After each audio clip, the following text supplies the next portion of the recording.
ഉള്ള കാര്യങ്ങൾ ആമേൻ സ്തോത്രം നമ്മുടെ സൂപ്രണ്ട് നിർവഹിക്കുന്നതായിരിക്കും.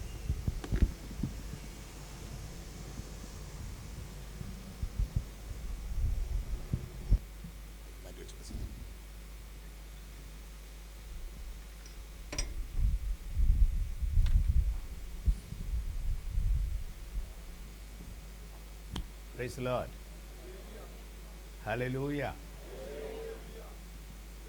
ഇന്ന് പകൽ ദൈവമുമ്പാകെ വന്നിരിക്കുന്ന നിങ്ങളെ എല്ലാവരെയും ഞാൻ വന്നിടച്ച് പ്രിയപ്പെട്ട പാസ്റ്റർമാർ, അവരുടെ കുടുംബങ്ങൾ, വന്നിരിക്കുന്ന സഹോദരി സഹോദരന്മാർ, വേദാധ്യാപകർ, എല്ലാവർക്കായും ദൈവത്തിന് സ്തോത്രം ചെയ്യും. നമ്മുടെ യോഗത്തിൻ്റെ 4ാമത്തെ ദിവസം നമ്മൾ ദൈവത്തിന് മുമ്പാകെ വന്നിരിക്കുകയാണ്. ദൈവത്തിൽ നിന്ന് കേൾക്കാനും ദൈവത്തിൽ നിന്ന് പ്രാപിക്കാനും ദൈവത്തിന് കൊടുക്കാനും ഒക്കെ കൂടി നമ്മൾ വന്നിരിക്കുകയാണ്. ഇന്ന് ശുശ്രൂഷകൾക്ക് നേതൃത്വം പാസ്റ്റർ ജോസ് തോമസ് നൽകുന്നു. പാസ്റ്റർ ഡി മാത്യൂസ് വളരെ അനുഗ്രഹിക്കപ്പെട്ട ദൈവസന്ദേശം നമ്മോട് അറിയിച്ചു. ദൈവം അവിടുത്തെ ആത്മാവിനെ നമ്മുടെ മേൽ അയക്കുമ്പോൾ വരുത്തുന്ന മാറ്റങ്ങളെക്കുറിച്ച് എന്താണ് വാസ്തവത്തിൽ പെന്തിക്കോസ്ത് എന്നതിനെ സംബന്ധിച്ചായിരുന്നല്ലോ അദ്ദേഹം നമ്മോട് സംസാരിച്ചത്. ദൈവത്തിൻ്റെ വചനത്തിനായി സ്തോത്രം, അദ്ദേഹത്തിൻ്റെ ദൂതനായി സ്തോത്രം ചെയ്യുന്നു. ദൈവം അദ്ദേഹത്തെ പിന്നെ അനുഗ്രഹിക്കട്ടെ. നമുക്ക് വചനത്തിലെ ഒരു ചില ഭാഗങ്ങളിലേക്ക് കൂടി നമ്മുടെ ശ്രദ്ധ കൊണ്ടിരിക്കാം. പ്രധാനമായിട്ട് ഇവിടെ ഈ ദിവസങ്ങൾ പറയുന്നത് ഉണ്ടായിക്കൊണ്ടിരിക്കുന്ന ദൈവത്തിന് വരുത്താനുള്ള ഉണർവിനെ സംബന്ധിച്ച്. അതിനുവേണ്ടിയാണ് ഈ യോഗം. ഏതെങ്കിലും വ്യക്തികളുടെ പ്രത്യേക ആവശ്യങ്ങൾക്ക് വേണ്ടിയുള്ള അങ്ങനെയുള്ള പ്രത്യേക ഒരു യോഗം അല്ല. പക്ഷെ എല്ലാവരുടെയും ആവശ്യങ്ങൾക്ക് ഇവിടെ പരിഹാരം ഉണ്ടാവണം. പൊതുവെ സഭകൾ ഈ പറഞ്ഞതുപോലെ ആത്മാവിനാൽ ഉണർത്തപ്പെട്ട് ആത്മീയ അനുഭവങ്ങളിലേക്ക് കടക്കുകയും അത് സാക്ഷ്യമായി മാറി അതിൻ്റെ ഫലമായി ഭാരതരാജ്യത്ത് ഒരു വലിയ യേശുക്രിസ്തുവിൻ്റെ മഹത്വീകരണം, യേശു കർത്താവാണ് എന്ന് രാജ്യം തിരിച്ചറിയുന്ന, ആ കർത്തൃത്വത്തിന് വിധേയപ്പെടുന്ന ഒരാത്മസംഭവം നടക്കണം. അതാണ് ഈ യോഗത്തിൻ്റെ ഉദ്ദേശം. അതിൽ കുറഞ്ഞ ഒന്നല്ല. അപ്പം അങ്ങനെയുള്ള ഈ ഉണർവിനെ സംബന്ധിച്ചാണ് പ്രധാനമായിട്ടും ഇവിടുത്തെ സന്ദേശം. ആ ഉണർവിൻ്റെ വിവിധ വശങ്ങളെക്കുറിച്ചായിരിക്കും സംഭാഷണങ്ങൾ. കഴിഞ്ഞ രാത്രിയും അതിന് മുമ്പിലത്തെ രാത്രിയും അതിനോടനുബന്ധിച്ച് നമ്മൾ ചെയ്യേണ്ട ചില പ്രധാന ശുശ്രൂഷകളെ സംബന്ധിച്ചാണ് നമ്മൾ വിശദീകരിച്ചുകൊണ്ടിരുന്നത്. അത് രാത്രി യോഗങ്ങളിൽ വിശദീകരിക്കുകയും ചെയ്യും. കഴിഞ്ഞൊരു ദിവസം ഇവിടെ പകൽ വിശദീകരിച്ചൊരു കാര്യം, മനുഷ്യനെക്കുറിച്ചുള്ള ദൈവത്തിൻ്റെ ആത്യന്തിക ലക്ഷ്യം മനുഷ്യൻ യേശുവിനെ പോലാവണം എന്ന കാര്യമാണ്. യേശുവിൻ്റെ തനി രൂപത്തിലെത്തണം എന്നാണ് വചനത്തിലൂടി നമ്മൾ കണ്ട കാര്യം. അതിനേക്കാൾ കുറഞ്ഞൊരു ലക്ഷ്യം പാടില്ല. അതിനോടനുബന്ധിച്ചുള്ള ഒരു സന്ദേശമാണ് ഇന്ന് നിങ്ങളുമായി എനിക്ക് പങ്കിടാൻ. കൊരിന്ത്യ ലേഖനം 2 കൊരിന്ത്യർ. ഇവിടെ പറഞ്ഞ സന്ദേശങ്ങൾ വളരെ ഗ്രഹിക്കാനുള്ള സന്ദേശങ്ങളാണ്. കേവലം ആവേശത്തിൻ്റെ സന്ദേശങ്ങൾ മാത്രമല്ല. അതുകൊണ്ട് നോട്ടുകൾ കുറിക്കേണ്ടവർ നോട്ടുകൾ കുറിക്കുകയും അതിനെ സംബന്ധിച്ച് പഠനം നടത്തേണ്ടവർ പഠനം നടത്തുകയും ആത്മീയ അനുഭവങ്ങളിലേക്ക് പോകേണ്ടവർ ആ ആത്മീയ അനുഭവങ്ങളിലേക്ക് പോവുകയും വേണം. 2 കൊരിന്ത്യർ 3-ാം അധ്യായം അതിൻ്റെ 5 മുതൽ 11 വരെയുള്ള വാക്യങ്ങളാണ് ഇന്ന് പകൽ ഒന്ന് വിചിന്തനത്തിനായി എടുക്കുന്നത്. 2 കൊരിന്ത്യർ 3-ാം അധ്യായം അതിൻ്റെ 5 മുതൽ 11 വരെയുള്ള വാക്യങ്ങൾ. ഞങ്ങളിൽ നിന്നു തന്നെ വരും പോലെ സ്വയമായി വല്ലതും സങ്കല്പിക്കുവാൻ ഞങ്ങൾ പ്രാപ്തരെന്നല്ല. ഞങ്ങളുടെ പ്രാപ്തി ദൈവത്തിന്റെ ദാനമത്രേ. അവൻ ഞങ്ങളെ പുതുനിയമത്തിന്റെ ശുശ്രൂഷകന്മാരാക്കുവാൻ പ്രാപ്തരാക്കി. ഒരു സെക്കൻഡ് നിർത്തണേ. പൗലോസ് അപ്പോസ്തലൻ അദ്ദേഹത്തിൻ്റെ സാക്ഷ്യങ്ങൾ കൊരിന്ത്യർ ലേഖനത്തിൽ പല പ്രാവശ്യം വിശദീകരിച്ചിട്ടുണ്ട്. കഴിഞ്ഞ ദിവസം ജയ ജീവിതത്തെക്കുറിച്ച് നമ്മൾ പറഞ്ഞതും പൗലോസ് അപ്പോസ്തലൻ്റെ പ്രത്യേക സാക്ഷ്യങ്ങളുടെ വെളിച്ചത്തിലാണ്, അദ്ദേഹത്തിൻ്റെ അനുഭവത്തോടുള്ള ബന്ധത്തിലാണ് നമ്മൾ വാക്യങ്ങൾ പരിശോധിച്ചത്. ഇവിടെ പറയുകയാണ്, ദൈവം ഞങ്ങളെ പുതുനിയമത്തിൻ്റെ ശുശ്രൂഷകന്മാരാകുവാൻ പ്രാപ്തരാക്കി. ആ പ്രയോഗം ഒന്ന് ശ്രദ്ധിക്കണം.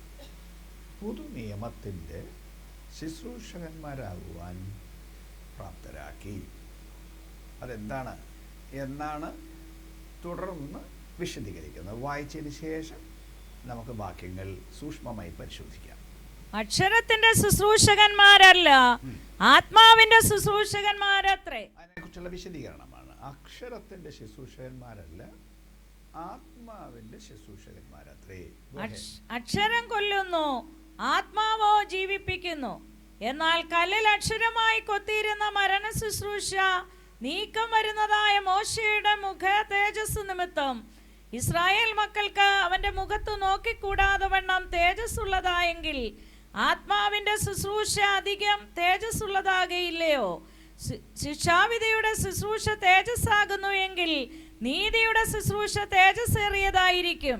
അതെ, തേജസ്സോട് കൂടിയത് ഈ കാര്യത്തിൽ ഈ അതിമഹത്തായ തേജസ് നിമിത്തം ഒട്ടും തേജസ്സില്ലാത്തതായി. നീക്കം വരുന്നത് തേജസ്സുള്ളതായിരുന്നെങ്കിൽ നിലനിൽക്കുന്നത് എത്രയധികം തേജസ്സുള്ളതായിരിക്കും. വാക്യം എല്ലാവരും ശ്രദ്ധിച്ചു എന്ന് ഞാൻ കരുതുന്നു. നിങ്ങൾ പലരും പുസ്തകത്തിൽ നോക്കിയിരിക്കുകയായിരുന്നു. അത് പ്രധാനമാണ്. വാക്യം വായിക്കുമ്പോൾ ആ വചനം നോക്കി പരിശോധിക്കുന്നത് അത്യാവശ്യ കാര്യമാണ്. നിങ്ങൾ ചെയ്തതിൽ വളരെ സന്തോഷം. ഇവിടെ പൗലോസ് പറയുന്ന ഈ പ്രയോഗം നോക്കൂ, 6-ാം വാക്യമാണ് ഞാൻ ആദ്യം പറഞ്ഞത്. അവൻ ഞങ്ങളെ പുതുനിയമത്തിൻ്റെ ശുശ്രൂഷകന്മാരാകുവാൻ പ്രാപ്തരാക്കി. പുതുനിയമത്തിൻ്റെ ശുശ്രൂഷകന്മാരാകുവാൻ പ്രാപ്തരാക്കി. ദൈവസഭയ്ക്ക്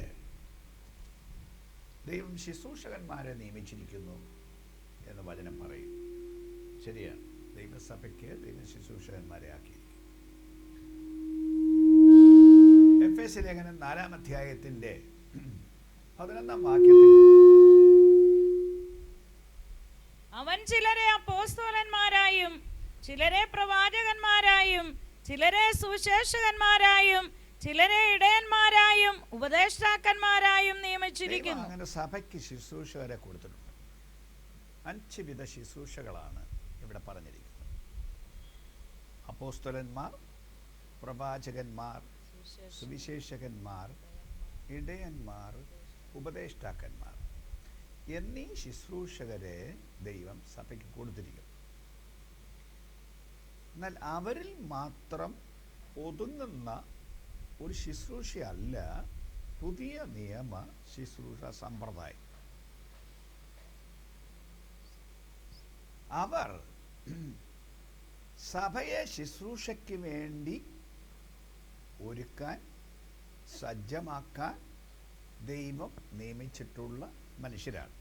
ഒന്നുകൂടെ പറയുന്നു, മുഴു സഭയെയും ശുശ്രൂഷയ്ക്കായി ഒരുക്കാനും സജ്ജമാക്കാനും ശുശ്രൂഷയിൽ നിയമിക്കാനും ദൈവം ഏൽപ്പിച്ച മനുഷ്യരാണ്. പുതിയ നിയമത്തിലെ ഒരു പ്രധാനപ്പെട്ട വാക്യം നമ്മൾ വളരെ അടിസ്ഥാനപരമായി സ്വീകരിച്ചിട്ടുണ്ട്. എല്ലാ വാക്യങ്ങളും നമ്മൾ വിശ്വസിക്കുന്നു, അംഗീകരിക്കുന്നു. എന്നാൽ മറ്റ് പലരും ക്രിസ്തീയ സമൂഹങ്ങൾ ചെയ്യുന്നതിൽ അല്പം വ്യത്യസ്തമായി പത്രോസിൻ്റെ 1-ാം ലേഖനം 2-ാം അധ്യായം 9-ാം വാക്യം പൊതുവെ അറിയാവുന്ന വാക്യമായിരിക്കും. നിങ്ങളോ അന്ധകാരത്തിൽ നിന്ന് എന്റെ അത്ഭുത പ്രകാശത്തിലേക്ക് നിങ്ങളെ വിളിച്ചവന്റെ സൽഗുണങ്ങളെ ഘോഷിപ്പാൻ തക്കവണ്ണം. നിങ്ങളോ ജനത്തോട് പറയുകയാണ്, വിശ്വാസികളോട് പറയുകയാണ്, അന്ധകാരത്തിൽ നിന്ന് നിങ്ങളെ അത്ഭുത പ്രകാശത്തിലേക്ക് വിളിച്ചവന്റെ സൽഗുണങ്ങളെ ഘോഷിപ്പാൻ തക്കവണ്ണം. തിരഞ്ഞെടുക്കപ്പെട്ട അപ്പോ പാപം എന്ന അന്ധകാരത്തിൽ നിന്ന് ദൈവം എന്ന സത്യ വെളിച്ചത്തിലേക്ക്, യഥാർത്ഥ യാഥാർത്ഥ്യങ്ങളിലേക്ക്, ദൈവിക മർമ്മങ്ങളിലേക്ക്, നിങ്ങളെ വിളിച്ചവന്റെ സൽഗുണങ്ങളെ ഘോഷിപ്പാൻ. അങ്ങനെ ആരെല്ലാം അനുഭവം ഉണ്ടായിട്ടുണ്ടോ അവർക്കെല്ലാം പാപം വിട്ട് സുവിശേഷത്തിലേക്ക്, ദൈവത്തിൻ്റെ വചനത്തിലേക്ക് വന്നിട്ടുള്ള എല്ലാവരും, വിശുദ്ധ ജീവിതത്തിലേക്ക് വന്നിട്ടുള്ള എല്ലാവരും, നിങ്ങളെ വിളിച്ചവന്റെ സൽഗുണങ്ങളെ ഘോഷിപ്പാൻ തക്കവണ്ണം, അതിനു വേണ്ടി, വിളിച്ചവന്റെ സൽഗുണങ്ങളെ ഘോഷിക്കാൻ വേണ്ടി, പിന്നെ തെരഞ്ഞെടുക്കപ്പെട്ട ഒരു ജാതിയും രാജകീയ പുരോഹിത വർഗവും വിശുദ്ധ വംശവും സ്വന്ത ജനവുമാകുന്നു. എല്ലാ വിശ്വാസികളുടെയും പൗരോഹിത്യം എന്നൊരു കാര്യം നമ്മുടെ വിശ്വാസത്തിൻ്റെ വളരെ അടിസ്ഥാനപരമായ ഒരു പ്രമാണമാണ്. The priesthood of all believers. പൗരോഹിത്യം ചിലർക്ക് മാത്രം നിയമിക്കപ്പെട്ടതാണ് എന്നത് പഴയ നിയമത്തിൻ്റെ സമ്പ്രദായമായിരുന്നു. ഒരു കുലത്തിന് മാത്രം, ലേവി കുലത്തിന് മാത്രം. അതിൽ ഒരുവന്റെ മക്കൾക്കും സന്താന പരമ്പരകൾക്കും മാത്രമായി പൗരോഹിത്യം. ലേവി കുലത്തിന് മൊത്തം ആത്മീയ ശുശ്രൂഷ. എന്നാൽ പൗരോഹിത്യം അഹരോനും മക്കൾക്കും വേണ്ടി മാത്രം മാറ്റിവെച്ചിരുന്നതാണ് പഴയ നിയമം. ആ സമ്പ്രദായത്തിന് യേശുക്രിസ്തുവിന്റെ ക്രൂശ് മരണത്താൽ മാറ്റം വരുത്തി. ലേവ്യ പൗരോഹിത്യ സമ്പ്രദായത്തിന് പകരം പുതിയ നിയമത്തിലൊരു സമ്പ്രദായം കൊണ്ടുവന്നത്, പഴയ നിയമത്തിലെ ഒരാളുടെ പേരാണ് പറഞ്ഞിരിക്കുന്നത്, മൽക്കീസദേക്കിന്റെ ക്രമപ്രകാരമുള്ള ഒരു പുതിയ പൗരോഹിത്യം. അതിന് മഹാപുരോഹിതൻ അഹരോൻ എന്നതിന് പകരം ആകാശത്തിൽ കൂടെ കടന്നുപോയ ശ്രേഷ്ഠ മഹാപുരോഹിതനായ യേശുക്രിസ്തുവാണ്. ആ യേശുക്രിസ്തു നിമിത്തം ചിലരെ മാത്രം വിശുദ്ധീകരിക്കുകയല്ല, ദൈവത്തെ സേവിക്കാൻ വരുന്ന എല്ലാവരെയും തൻ്റെ രക്തം കൊണ്ട് ശുദ്ധീകരിച്ചു, വെടിപ്പാക്കി.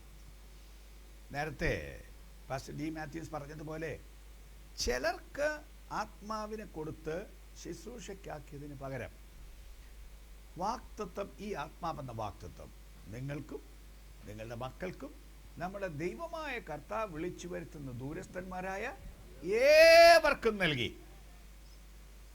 പരിശുദ്ധാത്മാവ് നിങ്ങളുടെ മേൽ വരുമ്പോൾ നിങ്ങൾ ശക്തി ലഭിച്ചിട്ട് യെരുശലേമിലും യഹൂദ്യരെല്ലായിടത്തും ശമരിയയിലും ഭൂമിയുടെ അറ്റത്തോളവും എൻ്റെ സാക്ഷികളാകുമെന്ന് പറഞ്ഞ് ആത്മാവിനെ കൊടുത്ത്, ഒന്നുകൂടെ പറയുന്നു, എന്നിട്ട് പറയുകയാണ് ഈ വാക്തത്വം നിങ്ങൾക്കുള്ളതാണ്. കേൾവിക്കാരോട് പറയാണ്, നിങ്ങൾക്കുള്ളതാണ്, നിങ്ങളുടെ മക്കൾക്കുള്ളതാണ് എന്ന് മാത്രമല്ല, ദൈവം എവിടുന്നെല്ലാം ഏതെല്ലാം കാലത്ത് വിളിച്ച് വേർതിരിക്കുമോ അവർക്ക് മുഴുവൻ പേർക്കും ഉള്ളതാണ് എന്ന് പറയുമ്പോൾ ഈ പൗരോഹിത്യ ഉദ്യോഗത്തിലേക്ക്, സ്ഥാനത്തേക്ക് എല്ലാ വിശ്വാസികളെയും വിളിച്ചിരിക്കുകയാണ്.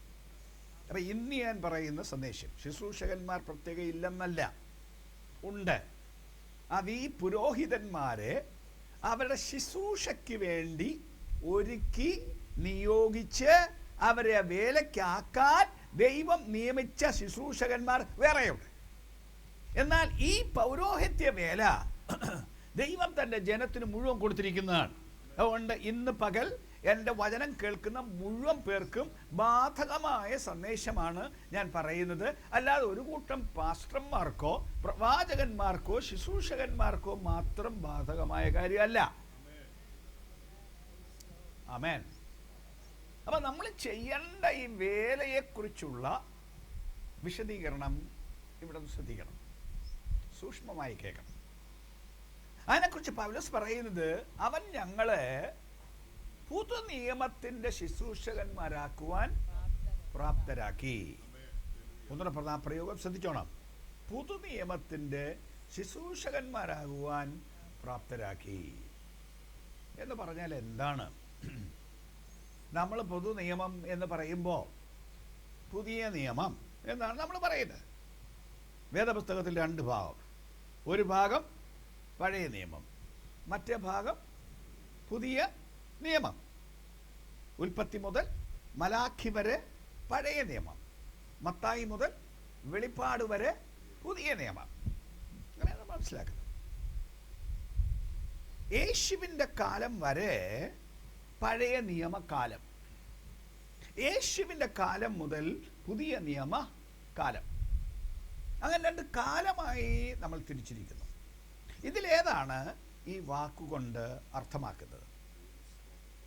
ആ കാലത്തെ ശുശ്രൂഷ, അതിന് പകരം ഈ പുതിയ കാലത്തെ ശുശ്രൂഷ എന്നാണോ വാസ്തവത്തിൽ അതിൻ്റെ അർത്ഥം? അതോ നമ്മുടെ പ്രസംഗങ്ങളും ശുശ്രൂഷകളുമെല്ലാം പുതിയ നിയമവചനങ്ങളിൽ നിന്നായിരിക്കണം എന്നാണോ അതിൻ്റെ അർത്ഥം?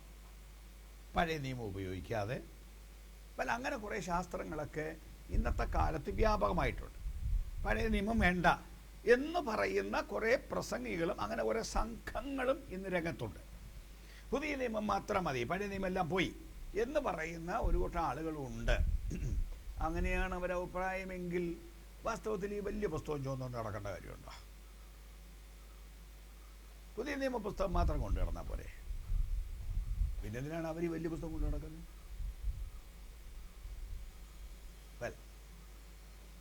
ഒരു ന്യായം പറഞ്ഞതേ ഉള്ളൂ. അപ്പൊ ഈ പുതിയ നിയമത്തിൽ നിന്ന് മാത്രം പ്രസംഗിക്കണമെന്നല്ല വാസ്തവത്തിൽ അതിൻ്റെ അർത്ഥം. അർത്ഥം എന്താണ്? അവിടെ തന്നെ പറഞ്ഞിട്ടുണ്ട്. അതുകൊണ്ട് അവിടെ തന്നെ കൃത്യം നോക്കാം. വാക്യങ്ങളുടെ ഒരു വിശകലനം, ഒരു വ്യാഖ്യാനമാണ് ഇന്ന് ഈ വചനത്തിലൂടെ ചെയ്യാനുള്ളത്.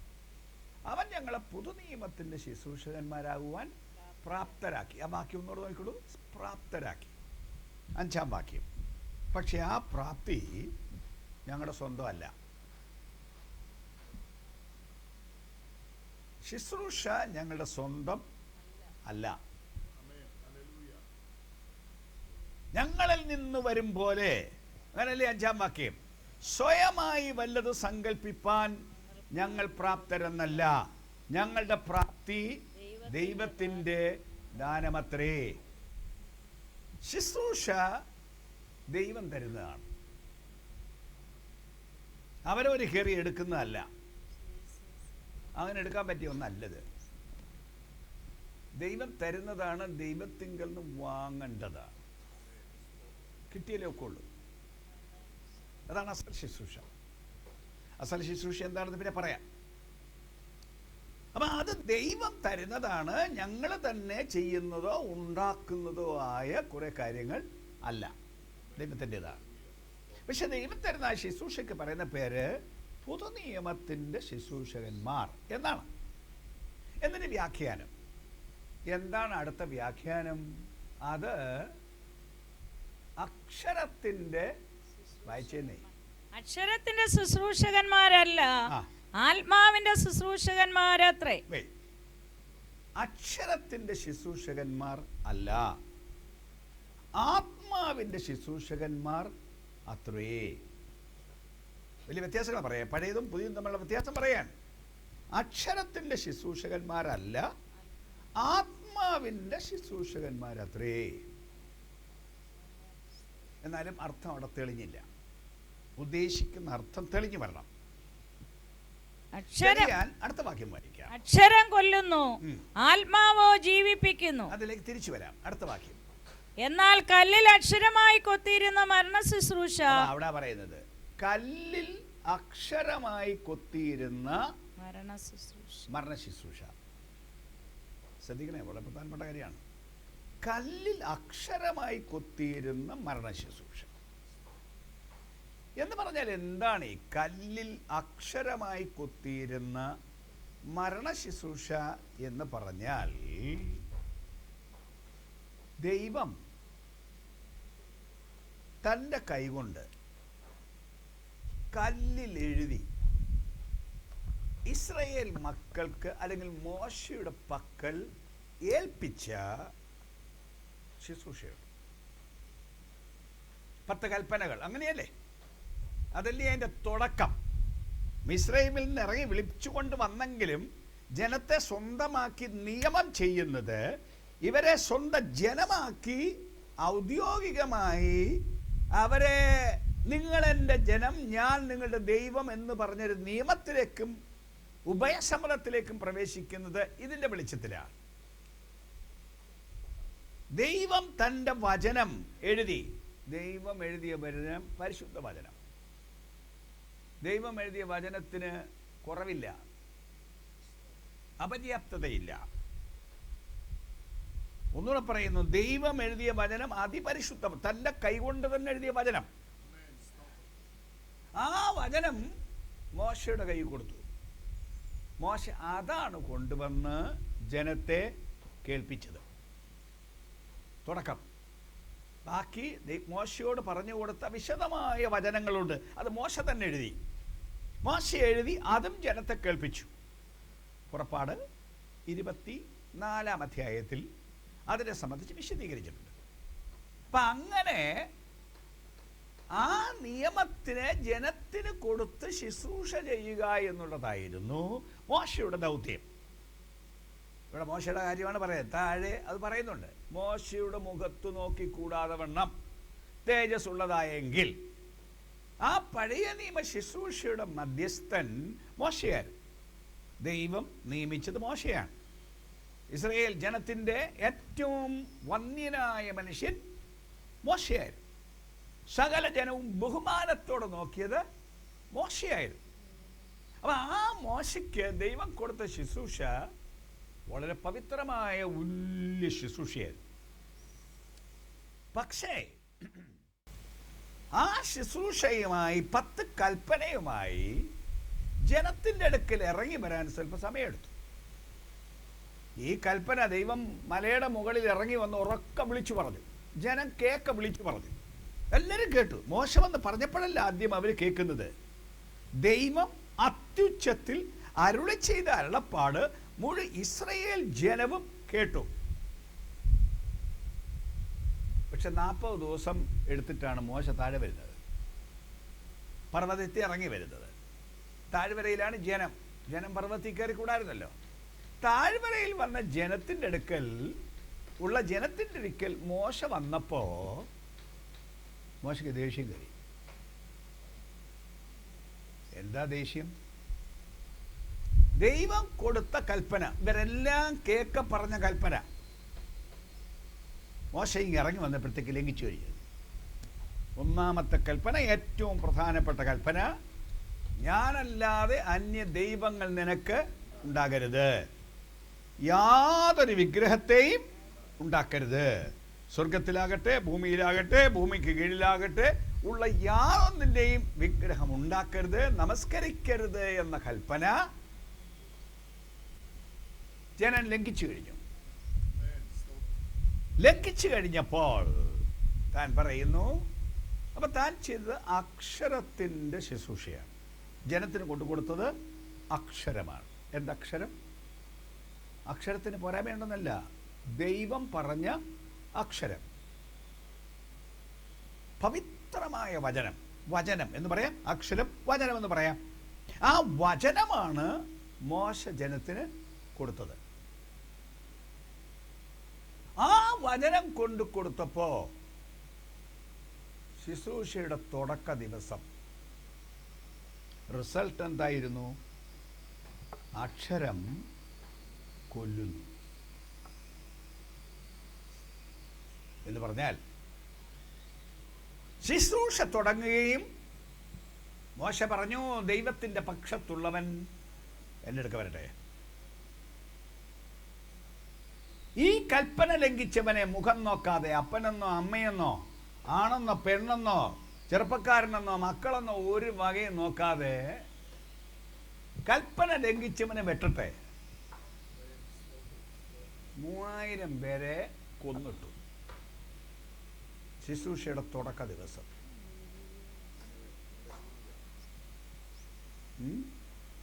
3000 പേരെ കൊന്നോണ്ടാണ് മോശയുടെ ഈ പഴയ നിയമ ശുശ്രൂഷയുടെ തുടക്കം.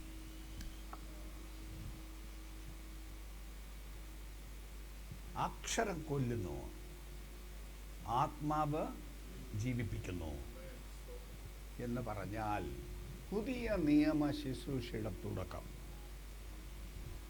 പ്രവൃത്തി പുസ്തകം 2-ാം അധ്യായം പറയുന്ന പെന്തിക്കോസ്ത് ദിവസം ആത്മാവ് 120 പേരുടെ മേൽ ഇറങ്ങിയ ദിവസം, വേറെ 3000 പേർ റെഡിയായിട്ട് മുമ്പോട്ട് വന്ന ദിവസം, ശുശ്രൂഷയുടെ തുടക്കത്തിൽ 2:21-41 അവന്റെ വാക്ക് കൈക്കൊണ്ടവർ സ്നാനമേറ്റു. അന്ന് 3000-ഓളം പേർ അവരോട് ചേർന്നു എന്ന് പറഞ്ഞാൽ കേവലം അവരോട് ചേർന്നതല്ല, അവർ മാനസാന്തരപ്പെട്ടു, അവർ സ്നാനപ്പെട്ടു, അവർ ക്രിസ്തുവിന്റെ വകയായി. വേറൊരു ഭാഷയിൽ പറഞ്ഞാൽ അവർ നിത്യജീവൻ പ്രാപിച്ചു. അങ്ങനെ 3000 പേർക്ക് നിത്യജീവൻ കൊടുത്തുകൊണ്ട് ആരംഭിച്ച ശുശ്രൂഷയാണ് പുതിയ നിയമ ശുശ്രൂഷ. കൊല്ലുന്ന ശുശ്രൂഷയല്ല, ജീവിപ്പിക്കുന്ന ശുശ്രൂഷ. അക്ഷരം കൊല്ലുന്നു, ആത്മാവ് ജീവിപ്പിക്കുന്നു.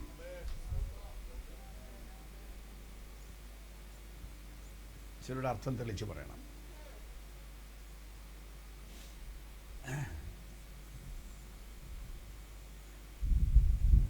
ഇന്നും സംഭവിക്കേണ്ട അതാണ്. ജീവിപ്പിക്കണം. മനുഷ്യർക്ക് നിത്യജീവൻ കിട്ടണം. ആത്മാക്കൾ രക്ഷിക്കപ്പെട്ട് അവരോട് ചേരണം, ക്രിസ്തുവിനോട് ചേരണം. അത് പ്രസംഗം വേണ്ട എന്നല്ല. അക്ഷരം കൊല്ലുന്നു, ആത്മാവ് ജീവിപ്പിക്കുന്നു, അതുകൊണ്ട് അക്ഷരം വേണ്ട. അന്ന് മോശ അക്ഷരം വചനമല്ലേ പറഞ്ഞത്. അപ്പൊ ഇപ്പോ വചനം വേണ്ട, ആത്മാവ് മതി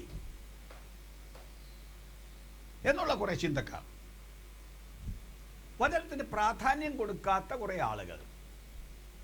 യോഗങ്ങൾ നടക്കും, കാര്യമായി വചനത്തിന്റെ പ്രഭാഷണം ഉണ്ടാവില്ല. ആത്മാവിൻ്റെ എന്ന് പറഞ്ഞ് എന്തൊക്കെയോ കുറെ പാട്ട് അടിച്ചു വിട്ടങ്ങ് പാടും. ഒന്നിന് പിന്നാലെ ഒന്നായി കൊളുത്തിയിട്ട കുറെ പാട്ടുകളാണ് ഇപ്പോഴുള്ളത്. പണ്ടങ്ങനെ കൊളുത്തിയിട്ട പാട്ടില്ലായിരുന്നു. ഇപ്പം അങ്ങനെ എല്ലാവർക്കും കൊളുത്തിയിട്ട പാട്ടുകൾ. അപ്പം ഇങ്ങനെ കൊളുത്തിയിട്ട് പാടുക, പാടുക, തുള്ളുക, ഇതാണ് കുറെ പേരുടെ ശുശ്രൂഷ എന്നാണ് ധരിച്ചിരിക്കുന്നത്. പക്ഷേ ഇതിനകത്ത് വചനം ഇല്ലേ? ഈ 3000 പേരുടെ രക്ഷയ്ക്ക് ദൈവം ഉപയോഗിച്ചത് ആത്മാവിനെ മാത്രമാണോ?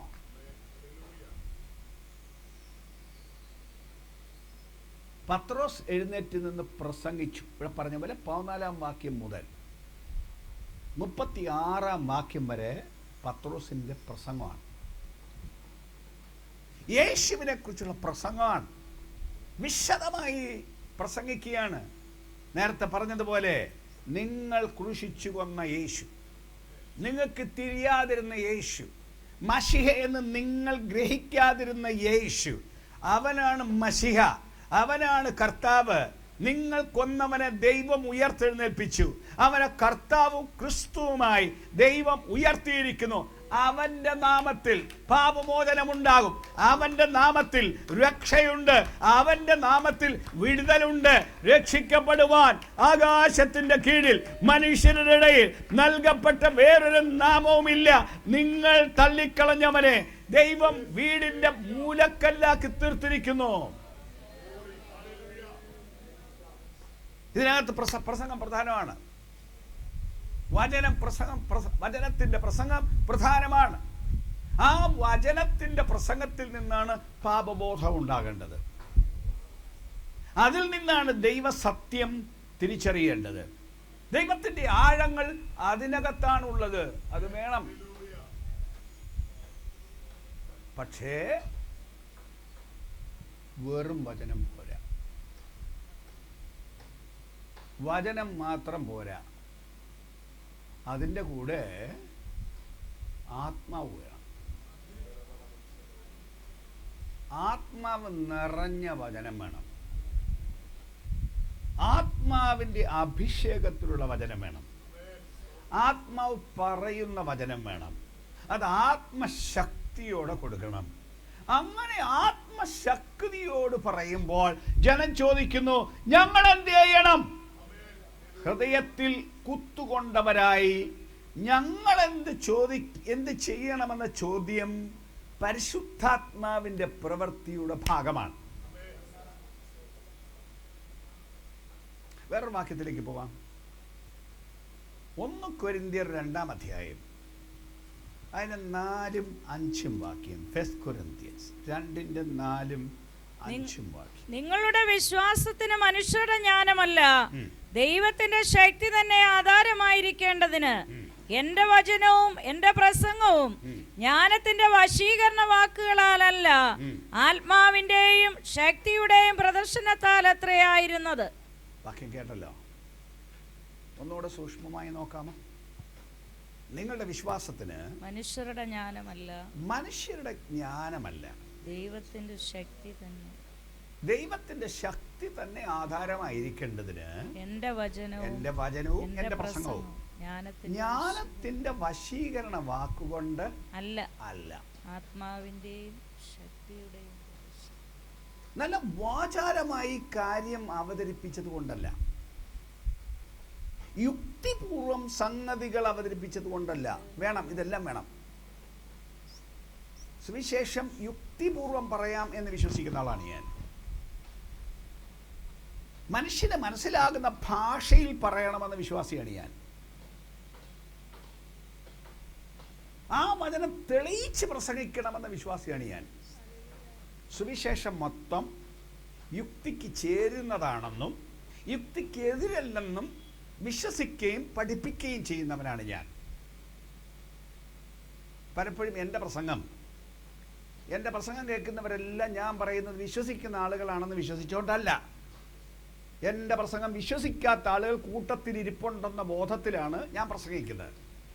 അപ്പം അങ്ങനെയുള്ളവർക്കും കൂടി ബോധമാകത്തക്കവണ്ണം തെളിയിച്ച് പ്രസംഗിക്കാനാണ് ഞാൻ ഉത്സാഹിക്കുന്നത്. കാരണം ഒന്നുകൂടെ ഞാൻ പറയുന്നു, നമ്മൾ പ്രസംഗിക്കുന്ന ഈ സുവിശേഷം ഏത് മനുഷ്യനും ബോധ്യമാകത്തക്കവണ്ണം, അവരെല്ലാം ഗ്രഹിച്ചൊന്നും വരില്ല, പക്ഷെ തെളിയിക്കത്തക്കവണ്ണം പര്യാപ്തമായ സത്യമായ യുക്തിപരമായ വചനമാണ്. അല്ലാതെ സുവിശേഷം പോഷത്വമാണെന്നാരും ധരിക്കരുത്. പൗലോസ് അങ്ങനെ വാക്യം പറഞ്ഞിട്ടുണ്ട്. അതുകൊണ്ട് ആളുകൾ വിചാരിക്കുന്നത് സുവിശേഷം എല്ലാം പോഷത്വമാണെന്നാണ്. അങ്ങനല്ല പൗലോസ് പറഞ്ഞത്. രക്ഷിക്കപ്പെടാത്തവർക്ക് ക്രൂശിന്റെ വചനം പോഷത്വമാണ് എന്നേ ഉള്ളൂ. പക്ഷേ വിശ്വസിക്കുന്നവന് അത് ദൈവ ശക്തിയാണ്, രക്ഷയ്ക്കായി ദൈവത്തിന്റെ ശക്തിയാണ്. ഒന്നുകൂടെ പറയുന്നത്, സുവിശേഷം യുക്തിഹീനമാണെന്നോ അറിവുള്ളവനും ബുദ്ധിയുള്ളവനും തെളിയിച്ചു കൊടുക്കാൻ പറ്റുന്നതല്ലെന്നോ ആരും ധരിക്കരുത്. ആവർത്തിച്ച് ഞാൻ പറയുന്നു, അങ്ങനെ ആരും ധരിക്കരുത്. ബുദ്ധിജീവിക്കും തിരിയത്തക്കവണ്ണം സുവിശേഷം പറയണം. അതിനൊക്കെ ശൈലി ഉപയോഗിക്കണം, അതിനൊക്കെ വാക്കുകൾ തിരഞ്ഞെടുക്കണം, അതിനൊക്കെ ഓർഗനൈസ്ഡ് ആയിരിക്കണം. ദൈവത്തിൻ്റെ വചനം ഭയങ്കര ജ്ഞാനിയായ ദൈവത്തിൻ്റെ വചനമാണ്. ദൈവം ഭോഷനല്ല. ദൈവം സർവത്തിൻ്റെ ജ്ഞാനിയായ ദൈവം തൻ്റെ വചനം കൊടുത്തത് ഏത് ബുദ്ധിമാന്റെയും ബുദ്ധിക്ക് ഗ്രഹിക്കത്തക്കതാണ്. പക്ഷേ അന്ധകാരത്തിൻ്റെ പ്രഭു മനുഷ്യൻ്റെ ബുദ്ധി കെട്ടിവെച്ചിരിക്കുന്നത് കൊണ്ട്, മന്ദമാക്കിയിരിക്കുന്നത് കൊണ്ട് അവർക്ക് തിരിയുന്നില്ല എന്ന് മാത്രമേ ഉള്ളൂ. ഒന്ന് തിരിഞ്ഞു പുറത്തു വരുമ്പോൾ പിന്നെ പറയുമല്ലോ, അയ്യോ ഇതെനിക്ക് നേരത്തെ ഗ്രഹിക്കാൻ കഴിഞ്ഞില്ലല്ലോ എന്ന്. പക്ഷെ ആ വചനം ഭാഷാ വൈഭവം കൊണ്ട്, അവരുടെ ജ്ഞാനത്തിന്റെ അവതരണം കൊണ്ട് ആർക്കും ഗുണമുണ്ടാവില്ല. പ്രസംഗം കേട്ടും വെച്ച കാലക്കൻ പ്രസംഗം, നാടൻ ഭാഷയ്ക്ക് പിള്ളേർ ഭാഷ എന്ന് പറയുകയല്ല വേണ്ടിയത്. ഭാഷ നന്നായിരുന്നു എന്നുമെന്ന് പറയുകയല്ല വേണ്ടിയത്. പിന്നെ എന്താ അടുത്ത വാക്യം? ജ്ഞാനത്തിന്റെ വശീകരണ വാക്കുകളാലല്ല, ആത്മാ ആത്മാവിൻ്റെയും ശക്തിയുടെയും പ്രദർശനത്താൽ പ്രദർശനത്താലായിരുന്നു എന്ന് പറഞ്ഞാൽ ആ വചനം എന്ത് പറഞ്ഞോ അത് സംഭവിച്ചു. ആമേൻ. ആത്മാവിൻ്റെ ശക്തിയുടെ പ്രദർശനം പറഞ്ഞതാ, ആ വചനം പറഞ്ഞത് അതുപോലെ സംഭവിച്ചു എന്ന് പറഞ്ഞാൽ യേശു രക്ഷിക്കുന്നു എന്ന് പറഞ്ഞു, രക്ഷ ആ യോഗത്തിൽ നടന്നു. യേശു വിടുവിക്കുന്നു എന്ന് പറഞ്ഞു, വിടുതൽ ആ വചനം കേട്ടപ്പോൾ സംഭവിച്ചു. യേശു രോഗിയെ സൗഖ്യമാക്കുന്നു എന്ന് പറഞ്ഞു, രോഗസൗഖ്യം അവിടെ നടന്നു. യേശു അത്ഭുതം ചെയ്യുന്നു എന്ന് പറഞ്ഞു, യോഗത്തിൽ ഈ പ്രസംഗത്തിൽ ദൈവത്തിന്റെ അത്ഭുതം വന്നു. ആത്മാവിൻ്റെയും ശക്തിയുടെയും പ്രദർശനമായിരുന്നു. പ്രദർശനം എന്ന് പറഞ്ഞാൽ വേറൊരു വാക്ക്, നമുക്കറിയാവുന്നൊരു വാക്ക്, ഞാൻ ഒരു ഇംഗ്ലീഷ് വാക്ക് ഉപയോഗിച്ചാലോ? അതായിരിക്കും പ്രദർശനം എന്നതിനേക്കാൾ കൂടുതൽ ആളുകൾക്ക് പെട്ടെന്ന് അറിയാവുന്നത്. എക്സിബിഷൻ എന്ന് കേട്ടിട്ടില്ലേ? ഓരോ കമ്പനികളൊക്കെ ഓരോ സാധനം ഉണ്ടാക്കി വെച്ച് ചില പ്രത്യേക സ്ഥലത്ത് കൊണ്ട് പ്രദർശിപ്പിക്കും. പ്രദർശനം എന്ന് മലയാളം അത് തന്നെയാണ്, എന്നാലും നമ്മളെപ്പോഴും പറയുന്നത് എക്സിബിഷൻ എന്ന വാക്കാണ്. അപ്പം അതിനെ കാണിച്ച് അതെങ്ങനെ പ്രവർത്തിക്കുന്നു എന്ന് അവതരിപ്പിക്കുന്ന സംഗതി പോലെ ഇപ്പറയുന്ന കാര്യം സത്യമാണെന്ന്, പ്രായോഗികമാണെന്ന് തെളിയിച്ചു കാണിക്കാനുള്ള വേദിയാണ്, അവസരമാണ് ശുശ്രൂഷ.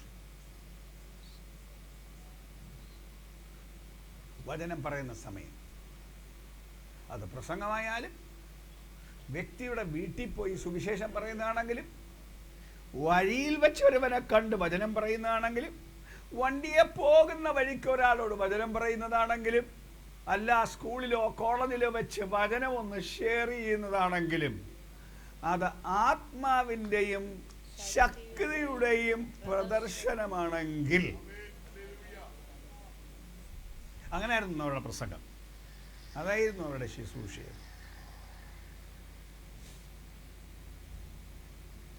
അതാണ് പുതിയ നിയമ ശുശ്രൂഷയെന്ന് ഒന്നുകൂടി എടുത്തു പറയുന്നു. ആളുകൾ ഇന്ന് ധരിക്കുന്നത് പോലെ ഇതെന്തോ പഠിച്ചിട്ട് വന്ന് കുറെ കാര്യം പറയുന്നവരുടെ അവതരണം അല്ല. എവിടെയെങ്കിലും പോയി പഠിച്ചിട്ട് ബാക്കി തൊഴിലിന് പഠിക്കുന്ന പോലെ ഇത് തൊഴിൽ പഠിച്ച് വെച്ച് തൊഴിൽ ചെയ്യുന്നു, ഒരു സ്ഥലത്ത് വന്നൊരു വേല തുടങ്ങുന്നു, അല്ല ഒരു സഭയിൽ വന്ന് കയറിയിരിക്കുന്നു, ഉള്ള യോഗങ്ങളും കൂട്ടങ്ങളും നടത്തുന്നു. ആളുകൾ യോഗത്തിന് വരുന്നു, യോഗം കഴിഞ്ഞ് പോകുന്നു. ഇതല്ലാന്ന് പുതിയ നിയമ ശുശ്രൂഷ. പിന്നെ ആത്മാവിൻ്റെയും ശക്തിയുടെയും പ്രദർശനമാണ്. അതേ പുതിയ നിയമ ശുശ്രൂഷയാവും. അതാണ് ദൈവം ഏൽപ്പിച്ച ശുശ്രൂഷ. മറ്റൊന്ന് പഴയതാണ്, ഇത് പുതിയതാണ്. നമ്മളെ തന്നെ പരിശോധിക്കണം. ബാക്കി അല്പ കാര്യം കൂടെ അതിനോട് ചേർത്ത് പറയാറുണ്ട്. വചനം പറയുന്നതിൻ്റെ ബാക്കി ഭാഗത്തേക്ക് നമ്മൾ പോവുകയാണ്. അപ്പം ഇതിനെയാണ് പുതുനിയമത്തിൻ്റെ ശുശ്രൂഷ എന്ന് പറയുന്നത്. അല്ലാതെ ഇക്കാലത്ത് നടത്തുന്ന ശുശ്രൂഷയുടെ പേരല്ലത്. ഇക്കാലത്ത് നടത്തിയാലും അക്ഷരത്തിൻ്റെ ശുശ്രൂഷയുമുണ്ട്, ആത്മാവിൻ്റെ ശുശ്രൂഷയുണ്ട്. പഴയ ശുശ്രൂഷയുണ്ട്, പുതിയ ശുശ്രൂഷയും ഉണ്ട്. കൊല്ലുന്ന ശുശ്രൂഷയുണ്ട്, ജീവിപ്പിക്കുന്ന ശുശ്രൂഷയും ഉണ്ട്. പല സഭകളിൽ നിന്ന് ആളുകൾ ഒത്തിരി പിരിഞ്ഞു പോയില്ലേ, പിണങ്ങിപ്പോയില്ലേ? നമ്മുടെ സഭകളിൽ നിന്ന് ഒത്തിരി പേര് വിട്ടുപോയില്ലേ? വേറെ സഭയിൽ പോയില്ലേ? എന്താ പോയെ? അക്ഷരം കൊന്നു. ചിലർ വന്നപ്പോൾ ആള് വന്നു, ചിലർ വന്നപ്പോൾ ആള് പോയി. ആലോചിച്ച് നോക്കുന്നേ. നിങ്ങളുടെയൊക്കെ നാള് പോയെങ്കിൽ അതിൻ്റെ അർത്ഥം ജീവൻ കൊടുക്കാൻ നിങ്ങളുടെ പക്കൽ ഇല്ല. നിങ്ങൾ വലിയ ഭക്തിയും വിശുദ്ധിയൊക്കെ പറയുമായിരിക്കും, ന്യായങ്ങൾ പറയുമായിരിക്കും, പക്ഷേ ജീവനുള്ളിടത്ത് ആൾ വരും. അരുതാത്ത ചിലത് പോയി നിങ്ങൾ പറയുന്നെങ്കിൽ കൊള്ളാവുന്ന കുറെ അകത്ത് വരണ്ടേ?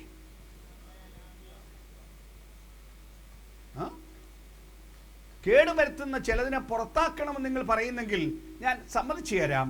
പക്ഷേ അത് പോയ സ്ഥാനത്ത് കേടില്ലാത്ത കുറെ എണ്ണത്തെ അതിനകത്ത് കയറ്റാൻ നിങ്ങൾക്ക് കഴിയാതെ പോയത് പോയി എന്ന് പറഞ്ഞ് ബാക്കി കൊണ്ടിരിക്കുന്ന നിങ്ങൾ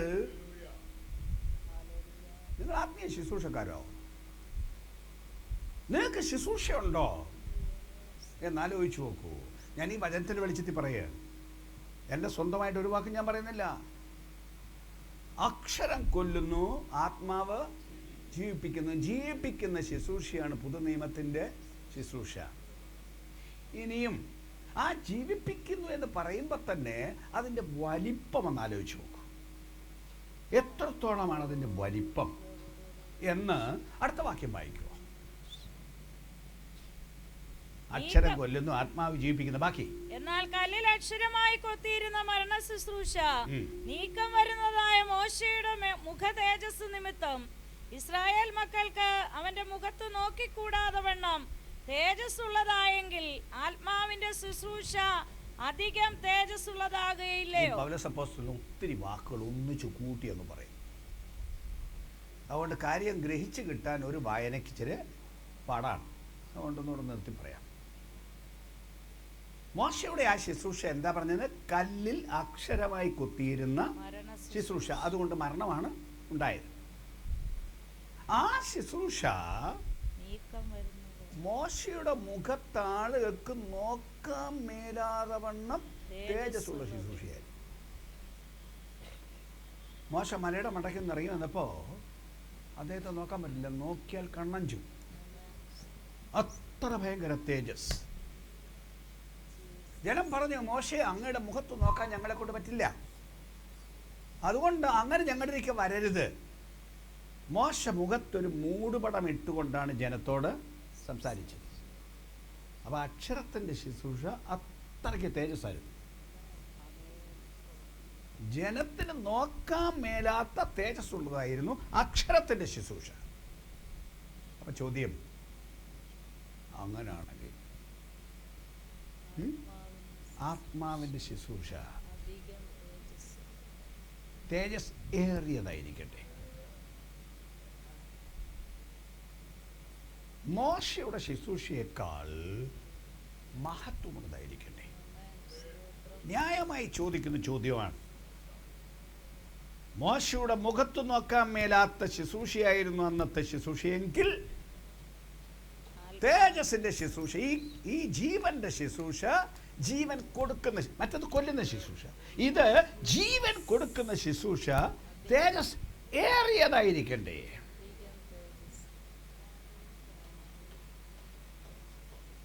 അടുത്തത്, എത്രത്തോളം തേജസ് ഏറിയതായിരുന്നു? ശിക്ഷാവിധിയുടെ ശുശ്രൂഷ തേജസ്സാകുന്നു എങ്കിൽ നീതിയുടെ ശുശ്രൂഷ തേജസ്സേറിയതായിരിക്കും. അർത്ഥം അന്ന് പറഞ്ഞത്, ന്യായപ്രമാണം പറഞ്ഞത് ഇതാണ്: ദൈവത്തിന്റെ പ്രമാണത അനുസരിക്കാത്തോളം നീ പാപിയാണ്. ന്യായവിധിയുടെ ശുശ്രൂഷ, നീ പാപി, നിനക്ക് പാപത്തിന് ശിക്ഷ കിട്ടണം. അതാണ് പഴയ നിയമം. ഇവിടെ മനുഷ്യരെ നീതിമാന്മാരാക്കുന്ന ശുശ്രൂഷയാണ്, പാപം പോക്കുന്ന ശുശ്രൂഷയാണ്. പാപപ്രകൃതത്തിൽ നിന്ന് തന്നെ മനുഷ്യനെ പുറത്തു കൊണ്ടുവന്ന് പാപത്തിൻ്റെ മേൽ ജയമെടുക്കുന്ന ആത്മീയ ജീവിതം പ്രദാനം ചെയ്യുന്ന ശുശ്രൂഷയാണ്. അല്ലാതെ പാപം ക്ഷമിച്ചു കിട്ടിയ ഒരു കൂട്ടം ക്ഷമിക്കപ്പെട്ടവരുടെ സംഘമല്ല ദൈവത്തിൻ്റെ സഭ. കേവലം ക്ഷമിക്കപ്പെട്ടവരല്ല, യേശു ക്രിസ്തുവിൻ്റെ രക്തത്താൽ കഴുകപ്പെട്ടവരും വിശുദ്ധീകരിക്കപ്പെട്ടവരുമായ ഒരു സംഘമാണ് യേശു ക്രിസ്തുവിൻ്റെ സത്യസഭ. പിന്നെയും പാപത്തിൽ അകപ്പെടുന്നവരല്ല, പാപത്തിൽ വീണു പോകുന്നവരല്ല, ഒന്ന് മാറി മറ്റൊന്ന് തെറ്റിലകപ്പെടുന്നവരല്ല. പാപത്തെ തള്ളിയിട്ട് പാപമേ നീയുമായിട്ട് കൂട്ടില്ല. പാപത്തിന്റെ അധിപതിയായ പിശാചേ, നിന്റെ ചരക്കുകൾ എന്നിൽ വിറ്റഴിക്കാൻ സമ്മതിക്കില്ല. ഞാൻ യേശുവിൻ്റെ രക്തത്താൽ ശുദ്ധീകരിക്കപ്പെട്ടതാണ്, യേശുവിൻ്റെ ശരീരത്തിൻ്റെ അവയവമാണ്, യേശുവിൻ്റെ മന്ദിരമാണ് ഞാൻ എന്ന് പറയുന്ന വിശുദ്ധ സംഘമാണിത്.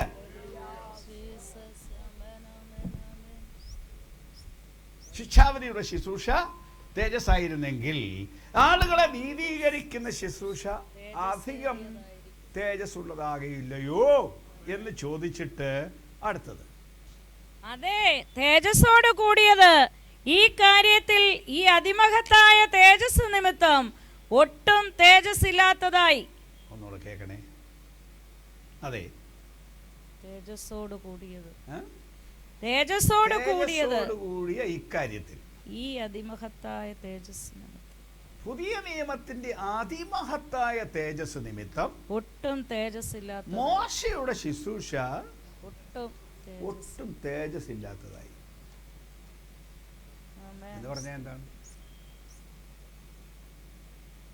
ഈ ശുശ്രൂഷ, പുതിയ നിയമ ശുശ്രൂഷ ശ്രദ്ധിക്കപ്പെടുന്നത് പോലെ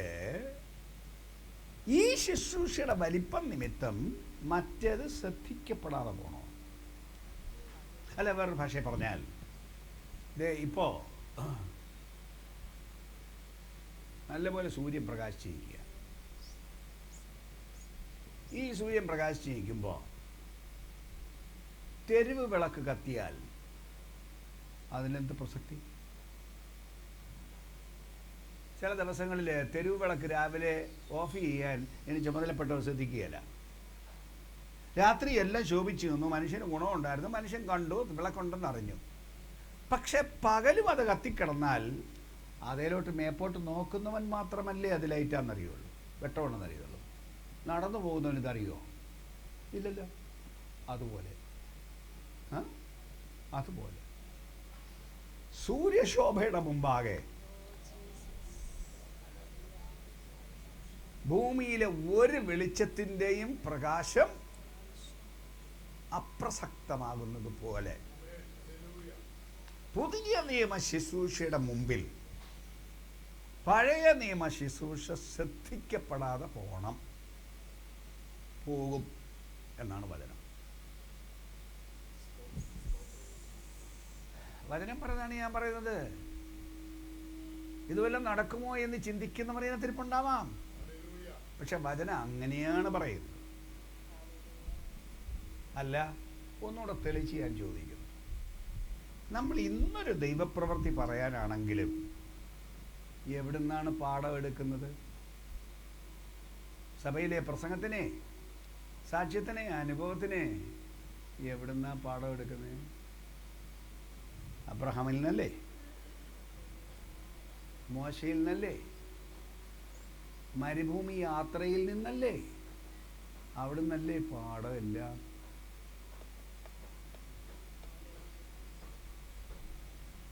നമ്മൾ ഇന്നും ഉയർത്തിക്കാട്ടുന്നത് അതല്ലേ? പകരം ഈ സംഭവങ്ങൾ ദിവസവും നമ്മുടെ പള്ളിയിൽ സംഭവിക്കുന്നതായിരുന്നെങ്കിൽ ഈ പഴയ കഥയുടെ ആവശ്യം ഉണ്ടായിരുന്നുവോ? മോശയുടെ കാലത്ത് അങ്ങനെ സംഭവിച്ചു എന്ന് പറഞ്ഞാൽ നാട്ടുകാർക്കറിയാവോ? നാട്ടുകാർക്ക് മോശയെ അറിയാവോ? അബ്രഹാമിനെ അറിയാവോ? ശദ്രക്, മേശക്, അബേദ്നെഗോവിനെ അവർക്കറിയാവോ? ദാനിയേലിനെ അവർക്കറിയാവോ? അവരുടെ നാട്ടിൽ, അവരുടെ തെരുവിൽ ഇതുപോലെ സംഭവിച്ചാൽ അതിനല്ലേ ശുശ്രൂഷ ഉണ്ടാക്കിയത്? അപൂർവം ചില സൂപ്പർ സ്റ്റാറുകൾക്ക് എന്തൊക്കെയോ കാട്ടിക്കൂട്ടാൻ ആത്മീക ശുശ്രൂഷ ഉണ്ടായി എന്നോ?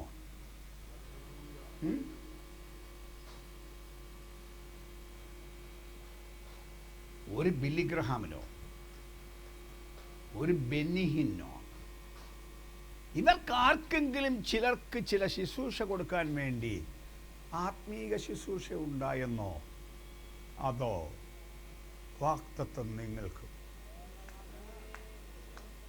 നിങ്ങളെ നോക്കി, എന്നെ നോക്കി, നിങ്ങൾക്കും നിങ്ങളുടെ മക്കൾക്കും നമ്മുടെ ദൈവമായ കർത്താവ് വിളിച്ചു വരുത്തുന്ന ദൂരസ്ഥന്മാരായ ഏവർക്കും ഉള്ളതാണ് എന്നന്ന് വിളിച്ചു പറഞ്ഞ സത്യം സ്വീകരിക്കാൻ ഇക്കാലത്തെ പെന്തിക്കോസ്തുകാർക്ക് മനസ്സുണ്ടോ?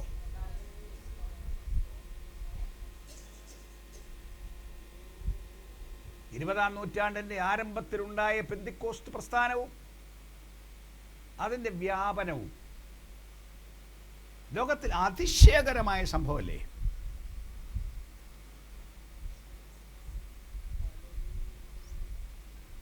'2006 അസൂസ്വാസ് തെരുവിലെ സംഭവം ലോകം മുഴുവൻ മനുഷ്യരെ മിഷണറിമാരായി പോകാൻ ആ ഒരു സംഭവം പ്രേരിപ്പിച്ചു. ആണും പെണ്ണും ലോകം മുഴുവൻ. ഇന്ത്യയിൽ എത്ര പേര് വന്നെന്നറിയോ? അന്ന് അവിടുത്തെ ശക്തിയുടെ വ്യാപാര നിമിത്തം, ആത്മപ്രവൃത്തി നിമിത്തം. ആർക്ക് പിടിച്ചൊതുക്കാൻ കഴിഞ്ഞു?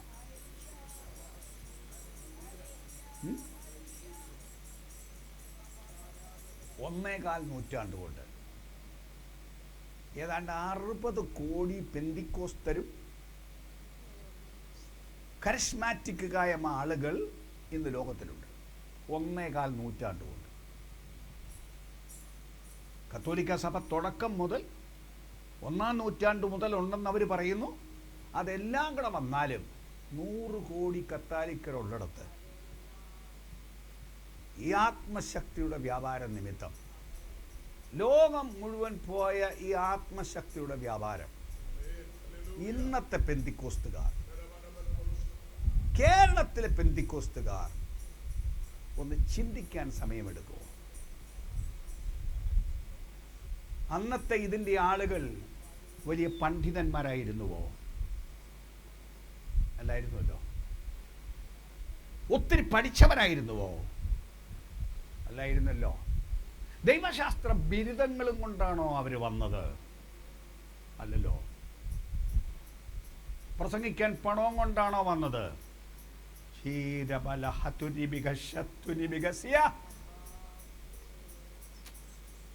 ഉപജീവനത്തിന് വഴിയില്ലാതായി ഞെരുക്കത്തിലും പട്ടിണിയിലും ജീവിച്ചവരല്ലേ അവർ പലരും.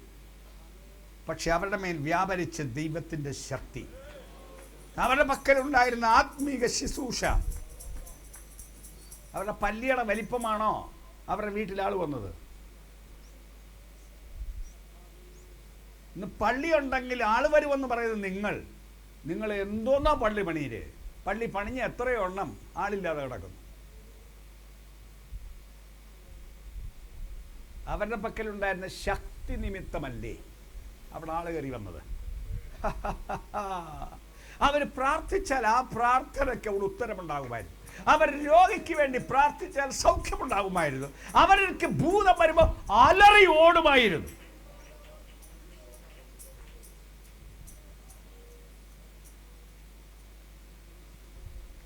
ഇത് പേരല്ല.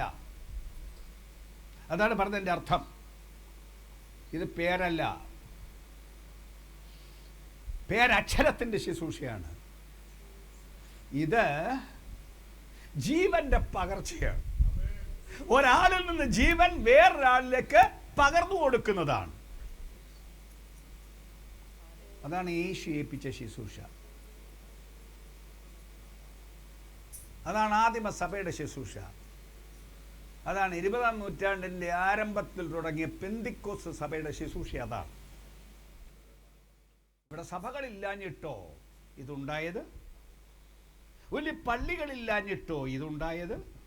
അവിടുന്നല്ലേ ഒത്തിരി ആളുകൾ ഇറങ്ങി വന്നത്?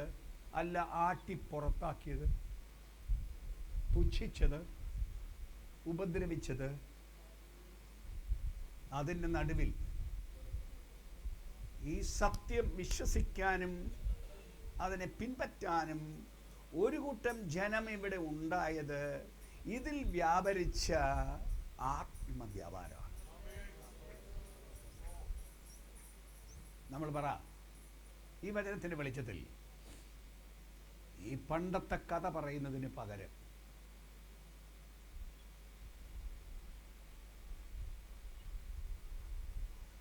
വേറെ ഭാഷ പറയാം. ഞാൻ അബ്രഹാമിൻ്റെയും ഇസഹാക്കിൻ്റെയും യാക്കോബിൻ്റെയും ദൈവം എന്ന പഴയ നിയമത്തിൽ ആദ്യം പറഞ്ഞു.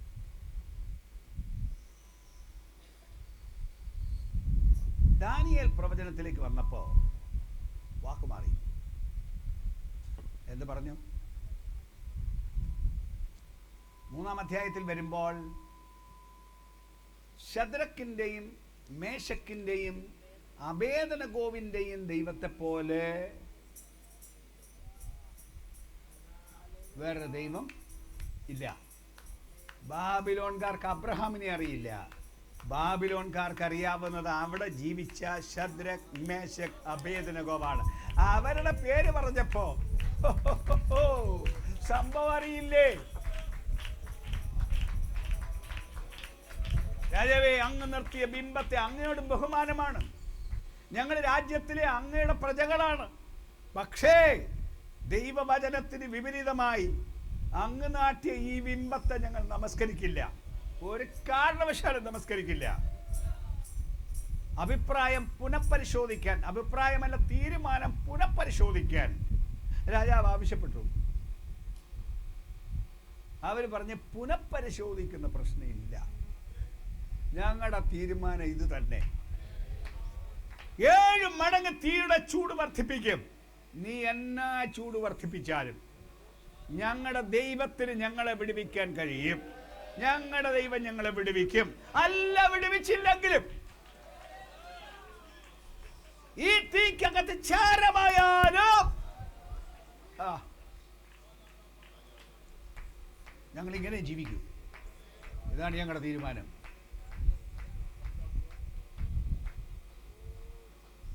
ഇറങ്ങി വന്നിരിക്കുന്നു 7 മടങ്ങ് തീയുടെ ചൂടിന്റെ ബലം കെടുത്താൻ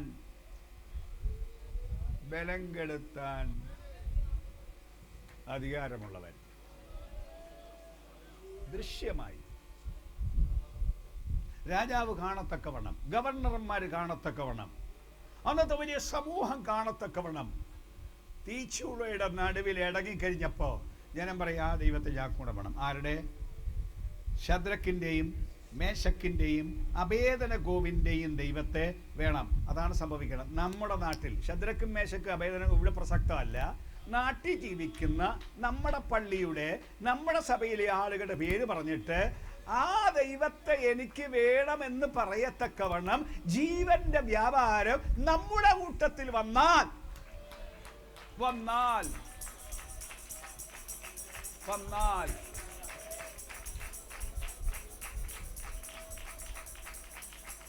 അന്ന് നടന്നത് ഇന്ന് നടക്കില്ലേ?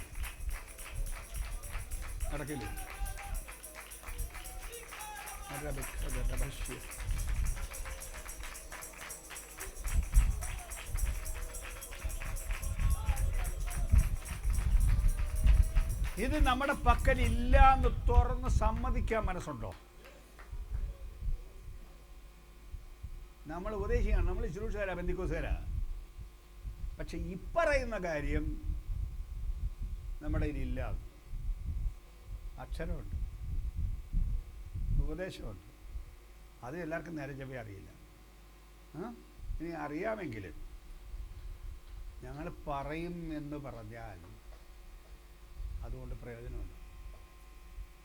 അല്ല, ഇച്ചിരൂടെ പറയണം. എന്താണ് ശുശ്രൂഷ? യേശു ഏൽപ്പിച്ച ശുശ്രൂഷ എന്താണ്?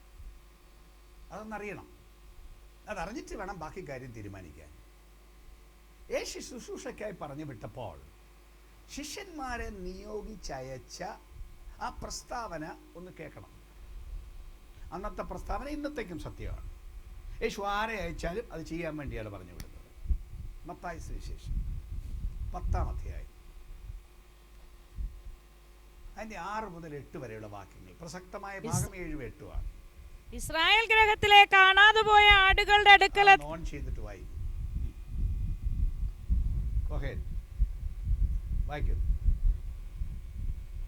ഇസ്രായേൽ ഗ്രഹത്തിൽ ആ മൈക്ക് ഓൺ ചെയ്ത് കൊടുക്കും. ഇസ്രായേൽ ഗ്രഹത്തിലെ കാണാതെ പോയ ആടുകളുടെ അടുക്കൽ തന്നെ ചെല്ലുവീൻ. നിങ്ങൾ പോകുമ്പോൾ സ്വർഗരാജ്യം സമീപിച്ചിരിക്കുന്നുവെന്ന് ഘോഷിപ്പീൻ. രോഗികളെ സൗഖ്യമാക്കുവീൻ. നിങ്ങൾ പോകുമ്പോൾ സ്വർഗരാജ്യം സമീപിച്ചിരിക്കുന്നു എന്ന് ഘോഷിപ്പീൻ എന്ന് പറഞ്ഞാൽ നമ്മുടെ ഭാഷയ്ക്ക് പറയാ സുവിശേഷം പ്രസംഗിക്കുവീൻ. കണ്ടേ? രോഗികളെ സൗഖ്യമാക്കുവീൻ, മരിച്ചവരെ ഉയർപ്പിക്കുവീൻ, കുഷ്ഠരോഗികളെ ശുദ്ധരാക്കുവീൻ, ഭൂതങ്ങളെ പുറത്താക്കുവീൻ, സൗജന്യമായി നിങ്ങൾക്ക് ലഭിച്ചു, സൗജന്യമായി കൊടുക്കുവീൻ. ഇത്രയും കാര്യം ചെയ്യാനാണ് പറഞ്ഞു വിട്ടത്. ഒന്നുകൂടെ പറഞ്ഞാൽ, സ്വർഗരാജ്യം സമീപിച്ചിരിക്കുന്നെന്ന് ഘോഷിപ്പീൻ.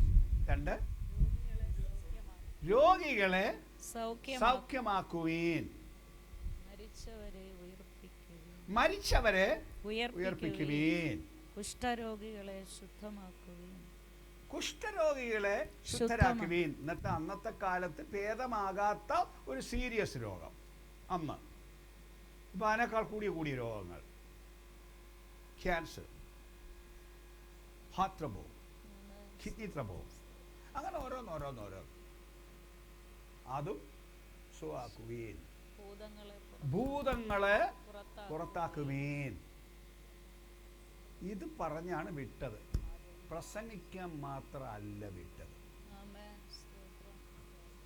രക്ഷിക്കാനാണ് വിട്ടത്. പാപത്തിൽ നിന്ന് മാത്രം രക്ഷിച്ചാൽ പോരാ, രോഗത്തിൽ നിന്നും രക്ഷിക്കണം. പിശാചിന്റെ ബാധകളിൽ നിന്ന് മനുഷ്യരെ രക്ഷിക്കണം. മനുഷ്യന് സമ്പൂർണമായ രക്ഷ കൊടുക്കാൻ ശിഷ്യന്മാരെ പറഞ്ഞു വിട്ടു.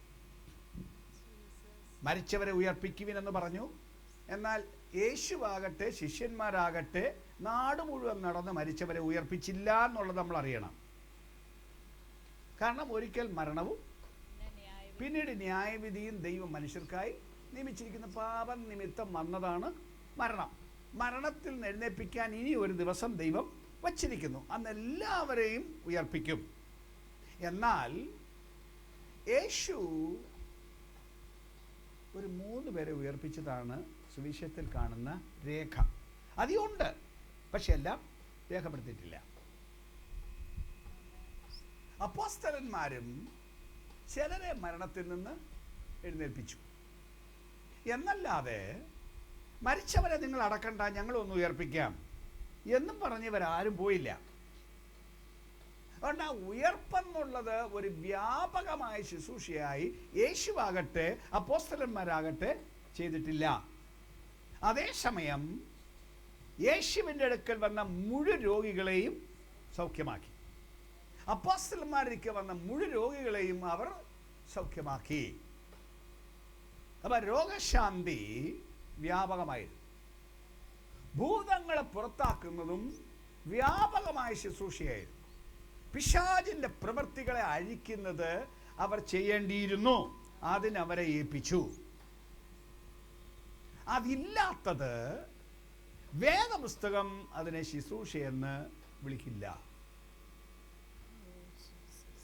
ഈ പുസ്തകം പറഞ്ഞതനുസരിച്ച് അതിനെ ശുശ്രൂഷ എന്ന് വിളിക്കാൻ പറ്റില്ല. യേശു സുഖമാക്കുന്നു പ്രസംഗിക്കുന്ന പ്രസംഗം അക്ഷരത്തിന്റെ ശുശ്രൂഷ. യേശു വിടുവിക്കുന്നു എന്ന് പ്രസംഗിക്കുന്ന ശുശ്രൂഷ അക്ഷരത്തിന്റെ ശുശ്രൂഷ. ഒന്നുകൂടെ ഞാൻ ചോദിക്കുന്നു, 20-ാം നൂറ്റാണ്ടിന്റെ ആരംഭം അല്ല, 1920 മുതൽ ഒരു 50 വരെയുള്ള കാലഘട്ടത്തിൽ, അല്ല ഒരു 70 വരെയുള്ള കാലഘട്ടത്തിൽ ഈ കേരളത്തിലെ പെന്തിക്കോസ്ത് സഭകളിൽ ധാരാളം ആളുകൾ രക്ഷിക്കപ്പെട്ടു. ഭയങ്കര എതിർപ്പിന്റെ നടുവിൽ ആളുകൾ രക്ഷിക്കപ്പെട്ടു. അന്ന് രോഗം സുഖമായില്ലേ? ഇല്ലേ? നിങ്ങൾ ചില പഴയ പെന്തിക്കോസ്തുകാരുണ്ടെങ്കിൽ പറ. അന്ന് രോഗശാന്തി ദൈവസഭയുടെ മുഖമുദ്രയായിരുന്നു. മരുന്ന് ഉപയോഗിക്കുന്ന പതിവ് അന്ന് പെന്തിക്കോസ്തിൽ ഇല്ല. അതുകൊണ്ട് ആളുകളെല്ലാം ചത്തുപോയി എന്നാണോ നിങ്ങൾക്ക് പറയാനുള്ളത്? അത്ഭുത രോഗശാന്തി നിങ്ങളുടെ ആരുടെയും കുടുംബങ്ങളിൽ അക്കാലത്ത് നടന്നത് അറിയാവുന്ന വല്ലവരും ഉണ്ടോ? അത്ഭുത രോഗശാന്തി ഉണ്ടല്ലോ, ഞാൻ കണ്ടിട്ടുണ്ടല്ലോ. എൻ്റെ വീട്ടിൽ നടക്കുന്നത് ഞാൻ ചില പഴയ പെന്തിക്കോസ്തുകാരനാണ്. 1920-കളിൽ കേരളത്തിൽ പെന്തിക്കോസ് വന്നപ്പോൾ എൻ്റെ വല്യപ്പന്മാർ ആത്മസ്നാനം പ്രാപിച്ച് പെന്തിക്കോസുകാരായതാണ്. എൻ്റെ വീട്ടിൽ ഞാൻ അത്ഭുത രോഗശാന്തി കണ്ടിട്ടുണ്ട്. സഭകളിൽ അത്ഭുത രോഗശാന്തി കണ്ടിട്ടുണ്ട്. അന്നേരം രോഗിയാണെന്ന് കേട്ടാൽ വിശ്വാസികൾ ഓടി അവിടെ എത്തും. സുഖമാകാതെ വിശ്വാസി അവിടെ നിന്ന് ഇറങ്ങുകയില്ല. ഒരാൾ പോവും, വേറെ ആൾ വരും. രോഗശാന്തി ശുശ്രൂഷ അന്നത്തെ സഭയിൽ നടന്നു വന്നു. ഇന്ന് ചത്താ പോലും വീട്ടിൽ കയറാൻ നമ്മുടെ കൂട്ടത്തിൽ ആളിലില്ല. ഞാൻ നേരിട്ട് കണ്ടിട്ടുണ്ട്. ഞാൻ ഒരു അതിശയോക്തിയും പറയുന്ന ആളല്ല, പറയുന്നത് കൃത്യം കണക്കാക്കി പറയുന്ന ആളാണ്. അല്ലേ?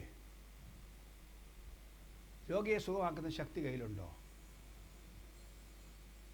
അന്ന് പാസ്റ്ററുടെ കയ്യിൽ മാത്രമല്ല ഉണ്ടായിരുന്നത്, വിശ്വാസിയുടെ കയ്യിലുണ്ടായിരുന്നു. സ്തേഫാനോസിൻ്റെ കയ്യിലില്ലായിരുന്നോ? ഫിലിപ്പോസിൻ്റെ കയ്യിലില്ലായിരുന്നോ? സഭയിലെ ഡീക്കന്മാരുടെ കയ്യിൽ ഭയങ്കര ശക്തിയുടെ വ്യാപാരമില്ലായിരുന്നുവോ?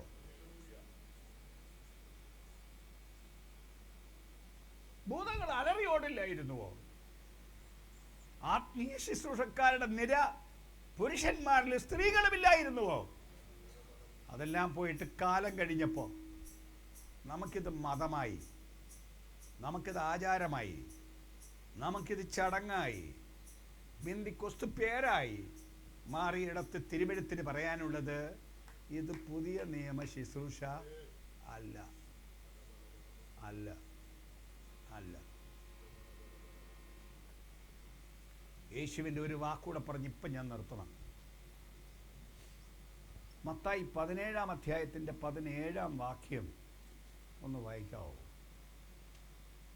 മത്തായി 17-ാം അധ്യായത്തിന്റെ 17-ാം. അതിന് യേശു, അവിശ്വാസവും കോട്ടവുമുള്ള തലമുറയെ, എത്രത്തോളം ഞാൻ നിങ്ങളോട് കൂടെ ഇരിക്കും, എത്രത്തോളം നിങ്ങളെ സഹിക്കും, അവനെ എന്റെ അടുക്കൽ കൊണ്ടുവരുവീനെന്ന് ഉത്തരം പറഞ്ഞു.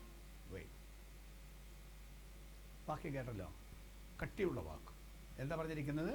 അവിശ്വാസവും കോട്ടവുമുള്ള തലമുറയെ, എത്രത്തോളം ഞാൻ നിങ്ങളോട് കൂടെ ഇരിക്കും, നിങ്ങളെ എത്രത്തോളം സഹിക്കും. ആരോട് പറഞ്ഞു? അന്നത്തെ പാപികളോട് പറഞ്ഞോ? യഹൂദ സമുദായത്തോട് പറഞ്ഞോ? പിന്നെ യേശുവിന്റെ തെരഞ്ഞെടുക്കപ്പെട്ട അപ്പോസ്തലന്മാരോട് പറഞ്ഞു. എന്താ കാര്യം? യേശു മറുരൂപ മലയിൽ പോയി, അവിടെ വെച്ച് മറുരൂപപ്പെട്ടിട്ട് ഇറങ്ങി വരിക. എല്ലാ അപ്പോസ്തലന്മാരെയും അതിന് കൊണ്ടുപോയില്ലല്ലോ, 3 പേരെയല്ലേ കൊണ്ടുപോയുള്ളൂ. ബാക്കിയുള്ളവർ താഴ്വരയിലാണ്. താഴ്വരയിൽ അവരൊരിക്കൽ ഒരുത്തൻ സോക്കേട് ബാധിച്ച് തന്റെ മോനെയും കൊണ്ടുവന്നു. അവനെ സൗഖ്യമാക്കണമെന്ന് പറഞ്ഞു. അവരെല്ലാ പണിയും നോക്കിയിട്ടും അവന് സുഖമായില്ല. അപ്പോൾ കൊണ്ടുവന്ന മനുഷ്യന് ദേഷ്യം വന്നു, അയാൾ ഇവരോട് വഴക്കിട്ടു. അങ്ങനെ ബഹളം നടക്കുമ്പോഴാണ് യേശു മലയിൽ നിന്ന് ഇറങ്ങി വരുന്നത്. യേശു ചോദിച്ചു, എന്താ ഇവിടെ സംഭവിക്കുന്നത്? ആ മനുഷ്യൻ വന്ന് പറഞ്ഞു, എൻ്റെ മകന് ചന്ദ്രരോഗം എന്ന് പറഞ്ഞ് ഒരു രോഗമുണ്ട്, എപ്പിലെപ്സി. അതിന് സാധാരണ നമ്മളെ പറഞ്ഞ ശനി. ശരി, ശനി വരുമ്പോൾ പടഞ്ഞ് താഴെ വീഴും. അതൊരു സാധാരണ കാര്യമാണ്. ചിലപ്പോൾ തീയിലും വെള്ളത്തിലും ഒക്കെ വീണ് കളയും. വലിയ അപകടകരമായൊരു സ്ഥിതിയാണ്. അവനെ സുഖമാക്കാൻ ഞാൻ എൻ്റെ ശിഷ്യന്മാരെ കൊണ്ടുവന്നു, അവർക്ക് കഴിഞ്ഞില്ല. യേശു ശിഷ്യന്മാരോട് ചോദിക്കുകയാണ്, അവിശ്വാസവും കോട്ടവുമുള്ള തലമുറയെ, രോഗിയെ സുഖമാക്കാൻ കഴിയാത്ത ശിഷ്യന്മാരെ, നിങ്ങളെ ഞാൻ എത്രത്തോളം കൂടെ കൊണ്ടു നടക്കും, നിങ്ങളെ ഞാൻ എത്രത്തോളം പൊറുക്കും. ഇത്രയും കാലം കൂടെ കൊണ്ടു നടന്ന് നിങ്ങളൊക്കെ ഇത് കാണിച്ചില്ലേ? അധികാരവും ശക്തിയും തന്നല്ലേ പറഞ്ഞു വിട്ടത്? മത്തായി 10:1 വിട്ടപ്പോഴേ പറഞ്ഞതാണ്, അതിനുള്ള ശക്തിയും അധികാരവും തരുന്നു എന്ന് പറഞ്ഞാണ് ഈ നിയോഗം കൊടുത്തു വിട്ടത്. എന്നിട്ടും അത് ചെയ്യാൻ മേലാത്ത ശിഷ്യന്മാരെ എന്നാണ് ചോദിച്ചത്. ഒരു കാലത്ത് ദൈവം എന്നോട് പ്രത്യേകം ഇടപെട്ടുകൊണ്ടിരുന്നൊരു കാലഘട്ടമുണ്ട്. ഈ വാക്യം വായിച്ചും പേടിച്ചു പോയി. അക്ഷരാർത്ഥത്തിൽ അങ്ങാടില്ല. എന്നോട് ചോദിക്കുന്ന ചോദ്യമായിട്ട് എനിക്ക് തോന്നി, രോഗിയെ സുഖമാക്കാൻ കഴിയാത്ത പെന്തിക്കോസ്ത് സഭയെ നിന്നെ ഞാൻ എത്രത്തോളം കൊണ്ടു നടക്കും? ഈ തലമുറയിൽ ആത്മപ്രവൃത്തി ചെയ്യാൻ തയ്യാറല്ലാത്ത, ശക്തിയില്ലാത്ത, പേരിനുള്ള പെന്തിക്കോസ്ത് സഭയെ ദൈവം ചോദിക്കുന്നു, നിന്നെ എനിക്ക് എന്തിന്? നിന്നെ എനിക്ക് എന്തിന്? നിന്നെ ഞാൻ എങ്ങനെ കൊണ്ടു നടക്കും? അങ്ങനെയുള്ള പാസ്റ്റർമാരായ നമ്മളോട് ചോദിക്കുന്നു, നിന്നെ ഞാൻ എങ്ങനെ വെച്ചു കുറിപ്പിക്കും? നീ ആത്മാവും പറഞ്ഞ് നടക്കല്ലേ? നീ പെന്തിക്കോസും പറഞ്ഞ് നടക്കല്ലേ? ബാക്കിയുള്ളതൊന്നും ശരിയല്ല, നീയാ ശരിയാന്ന് പറഞ്ഞ് നീ നടക്കല്ലേ? എവിടെ അതിൻ്റെ ശക്തി? എവിടെ അതിൻ്റെ ജീവന്റെ വ്യാപാരം? ജനത്തെ വിടുവിക്കാൻ കഴിവില്ലാതെ നിഷ്ക്രിയരായി കേവലം ഒരു സമൂഹമായി ദേശത്ത് ജീവിക്കാൻ ദൈവത്തിന് ഇങ്ങനെ ഒരു കൂട്ടത്തെ വേണ്ട. ദേശത്ത് വെച്ചിരിക്കുന്നത് ദേശത്തെ ജനത്തിന് വിടുതൽ കൊടുക്കാനാണ് ഈ സമൂഹം. അതിനാണ് ശുശ്രൂഷയ്ക്ക് വിളിച്ചത്. ഒന്നുകൂടെ പറഞ്ഞത്, ഇന്നലെ പറഞ്ഞവൻ ആവർത്തിച്ച് പറയാൻ, നിങ്ങൾക്കൊരു തൊഴിലിനും നിങ്ങൾക്കൊരു ഉപജീവനത്തിനും നിങ്ങൾക്ക് പണമുണ്ടാക്കാനും ദൈവം തന്നതല്ല ശുശ്രൂഷ. പണം നോക്കി ഒരിടത്തുനിന്ന് വേറൊരിടത്തോട്ട് ചാടി ചീലറബശംഖുനമസി അതിനുണ്ടാക്കിയതല്ല ശുശ്രൂഷ. നിങ്ങൾക്ക് ഉയർച്ചയ്ക്കും നേട്ടത്തിനും ഉണ്ടാക്കിയതല്ലത്. എനിക്ക് ജനത്തെ വിടുവിക്കാൻ, എനിക്ക് ദേശത്തിൻ്റെ നാമത്തെ മഹത്വപ്പെടുത്താൻ, യേശുവാണ് കർത്താവെന്ന് സമൂഹത്തിൽ വെളിപ്പെടുത്താൻ, എൻ്റെ സഭയിൽ ജനത്തെ കൊണ്ടുവരാൻ. പെന്തിക്കോസിൽ നിന്ന് അവിടെ ഇവിടെ മഴക്കൊണ്ടാക്കി വരുത്തുന്നത് തുടങ്ങി അടുത്ത പെന്തിക്കോസ് തുടങ്ങുന്ന കാര്യമല്ല. ജനത്തെ മാനസാന്തരത്തിലേക്ക് നടത്തി പാപത്തിൽ നിന്ന് പിടിച്ചെടുത്ത് സ്വർഗരാജ്യത്തിൽ കൊണ്ടെത്തിക്കാൻ ഞാൻ നിയമിച്ചതാണ് എൻ്റെ സഭ. എൻ്റെ സഭയിൽ അത് സംഭവിക്കണം. അല്ലേ? പറയുന്ന പെന്തിക്കോസ് ഇത് ഉണ്ടായിരുന്നു, കുറെ കാലം കൊണ്ടില്ല. ചിലയിടത്തുണ്ട്, എങ്ങും ഇല്ലെന്ന് ഞാൻ പറയുന്നില്ല, ചിലയിടത്തുണ്ട്. ഇന്നും ആത്മശക്തിയുള്ള ശുശ്രൂഷ ഉള്ളിടത്ത് രോഗശാന്തി നടക്കുന്നു. നമ്മുടെ കൂട്ടത്തിൽ നടക്കുന്നു. നമ്മുടെ കൂട്ടത്തിൽ ഇല്ല എന്നല്ല ഞാൻ പറയുന്നത്, നമ്മുടെ കൂട്ടത്തിൽ നടക്കുന്നു. ശക്തിയുള്ള ആത്മീയ ആരാധനയിൽ ജനം വിടുവിക്കപ്പെടുന്നത് ഞാൻ എൻ്റെ കണ്ണുകൊണ്ട് കണ്ടിട്ടുണ്ട്. നമ്മുടെ യോഗങ്ങളിൽ രോഗങ്ങൾ മാറിപ്പോകുന്നത് ഞാൻ കണ്ടിട്ടുണ്ട്. ഇന്നും ആ അനുഭവത്തിലേക്ക് തിരിച്ചു വരാൻ പെന്തിക്കോസ്തുകാരെ വിളിക്കാനാണ് ഈ ഉപവാസ പ്രാർത്ഥന.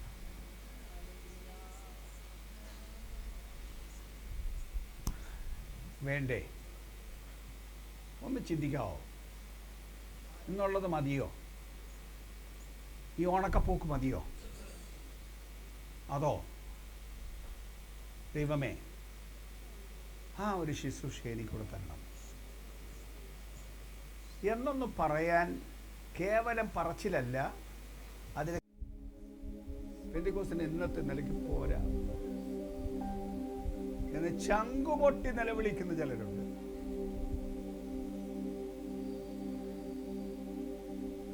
അതിന്റെ ബാക്കി ദൈവത്തിന്റെ വചനം ദൈവം പറയാൻ പോവാണ് ഈ ദിവസങ്ങളിൽ. ഇതെങ്ങനെയാണ് കൈവരിക്കുന്നതെന്നുള്ള അരുളപ്പാട് ദൈവം പറയും. വരണം, കേൾക്കണം, പ്രാപിക്കണം. ഇത് പറഞ്ഞതുകൊണ്ട് മാത്രം ഒരു പെട്ടെന്നൊരു ദിവസം ഇത് വരില്ല.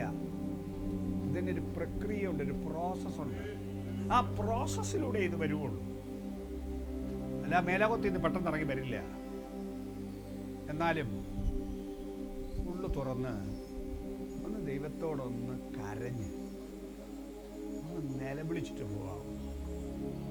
അത് കിട്ടുവോളം ഞാൻ അടങ്ങില്ല, ഞാൻ തൃപ്തിപ്പെടില്ല എന്നൊന്ന് പറയാൻ മനസ്സുള്ളത് സ്വല്പസമയം അതൊന്ന് പറഞ്ഞോളൂ.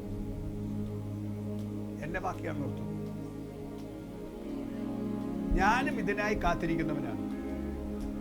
ഇതെല്ലാം എനിക്കുണ്ടെന്നല്ല, ഇല്ല. വർഷങ്ങളായി നിലവിളിക്കുന്ന നിലവിളിയാണ്. ജീവിതത്തിലെ ഒരേ ഒരാഗ്രഹം വേറൊന്നും ഭൂമിയിലില്ല. ഒരാത്മീക ശുശ്രൂഷ ചെയ്യണം. അതല്ലാതെ ജീവിതത്തിൽ ഒരു വകയും സാധിക്കാൻ എനിക്ക് ആഗ്രഹമില്ല, ഒന്നും നേടാനില്ല, ഒരു വകയും, ആബ്സല്യൂട്ട്ലി നത്തിങ്. പക്ഷെ ദൈവശക്തിയുടെ ഒരു പകർച്ചൽ, ഈ കയ്യിൽ ദൈവശക്തിയുടെ ഒരു വ്യാപാരം വേണം. ഈ കാല് ചവിട്ടിയാൽ ദേശത്തെ ശുദ്ധീകരിക്കുന്ന ആത്മശക്തിയുടെ ഒരു വ്യാപാരം വേണം. ജനത്തിന് വിടുതല കൊടുക്കുന്ന ഒരു ശുശ്രൂഷ വേണം. ശുശ്രൂഷകന്മാരെ ആത്മശക്തിയിലേക്ക് നയിക്കുന്ന ഒരു പകർച്ച വേണം. എന്റെ ഹൃദയത്തിന് നിലവിളിയും കൂടിയാണ് ഞാൻ നിങ്ങളോട് പറഞ്ഞത്. ദൈവത്തിന്റെ വചനമാണ്, പക്ഷേ ഈ ഉള്ളത്തിന്റെ നിലവിളി.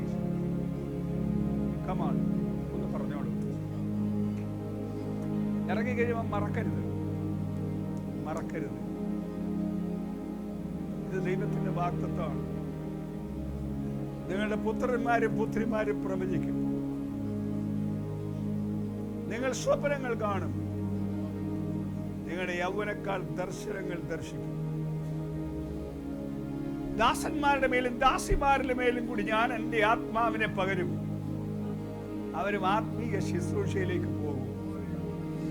ആത്മീയ ശുശ്രൂഷ ചെയ്ത് ക്ഷീണിച്ചു പോയവരെ, പ്രവചന ശുശ്രൂഷ ചെയ്ത് നിർത്തിക്കളഞ്ഞവരെ, ആത്മീയ ശുശ്രൂഷകൾ മങ്ങിപ്പോയവരെ ഇന്ന് പകൽ മടങ്ങി വരാൻ ആഗ്രഹിച്ചു.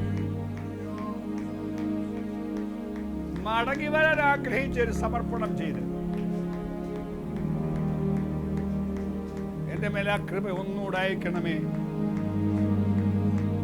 ഞാനത് പാലിച്ചു കൊള്ളാം. ഇനി മേലാൽ ഇതിനെ ഉപേക്ഷയായി വിചാരിക്കില്ല. ഇത് ദൈവത്തിന്റെ വലിയ നിക്ഷേപമാണ്, എന്നിൽ പകരുന്ന നിക്ഷേപമാണ്. ഞാനത് സൂക്ഷിക്കും. വലിയ വലിയ സമ്പത്തായിട്ട് ഞാനതിനെ സൂക്ഷിക്കും.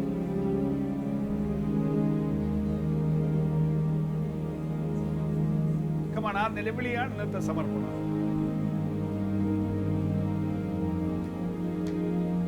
ആ കൈകളെയും കൂടി ഉയർത്തിപ്പിടിക്കാം.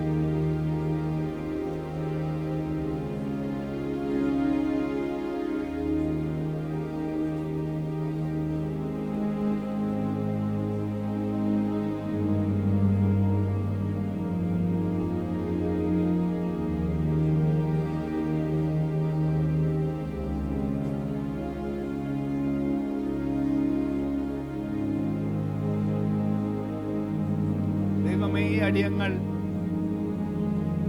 അങ്ങയുടെ ശബ്ദം കേട്ട് അങ്ങയുടെ അടുക്കൽ വരുന്നു. ഈ നിന്റെ മക്കൾ സമർപ്പണത്തോടെ അങ്ങയുടെ മുൻപാകെ നിൽക്കുന്നു. അങ്ങ് ഞങ്ങളെ അങ്ങയുടെ ഉദ്ദേശത്തിനായി വിളിച്ചു. അതിന്റെ അളവ് പലപ്പോഴും ഞങ്ങൾ ഗ്രഹിച്ചില്ല. അതിന്റെ ആഴം ഞങ്ങൾ മനസ്സിലാക്കിയില്ല. ഈ ശുശ്രൂഷയെ സംബന്ധിച്ച് വേണ്ടത്ര കാഴ്ചപ്പാട് ഞങ്ങൾക്ക് ഉണ്ടായില്ല.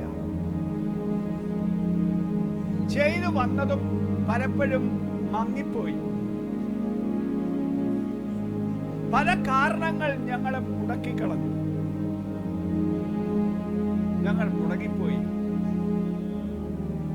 ഞങ്ങളത് സാധാരണ മനുഷ്യരെ പോലെ ജീവിക്കുന്ന ഈ മണ്ഡലത്തിൽ നിന്ന്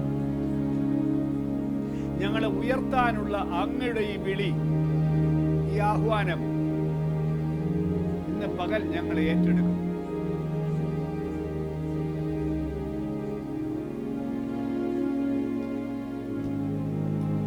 ആത്മാവെ കേടുപോക്കി ഞങ്ങളിലൊന്ന് വന്നിറങ്ങണമേ. പരാജയങ്ങളെ നീക്കി ഞങ്ങളിലൊന്ന് വന്നിറങ്ങണമേ. അവിശ്വാസത്തെ നീക്കി ഞങ്ങളിലൊന്ന് വന്നിറങ്ങണമേ. അവിശ്വസ്തതകളെ നീക്കി ഞങ്ങളിലൊന്ന് വന്നിറങ്ങണമേ. പെന്തിക്കോസ്തിലെ മാളിക മുറിയിൽ ഇറങ്ങിയ ദൈവത്തിന്റെ മഹത്വമേ,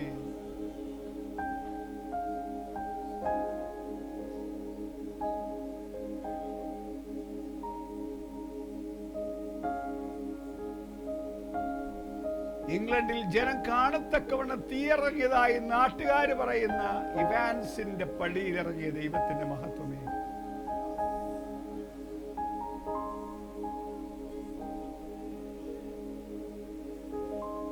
ഞങ്ങളുടെ മേലും കൂടെ ഒന്ന് ഇറങ്ങണമേ. അത് തീയായി വന്നിറങ്ങണമേ, മഹത്വമായി വന്നിറങ്ങണമേ, കൃപാവരങ്ങളായി വന്നിറങ്ങണമേ, രോഗശാന്തിയുടെ ശക്തിയായി വന്നിറങ്ങണമേ, ഭൂതങ്ങളുടെ മേൽ അധികാരമുള്ള ശക്തിയായി, ഞങ്ങൾക്ക് വ്യാപരിക്കുന്ന ശക്തിയായി വന്നിറങ്ങണമേ. Come, O Holy Spirit. Come, O Holy Spirit.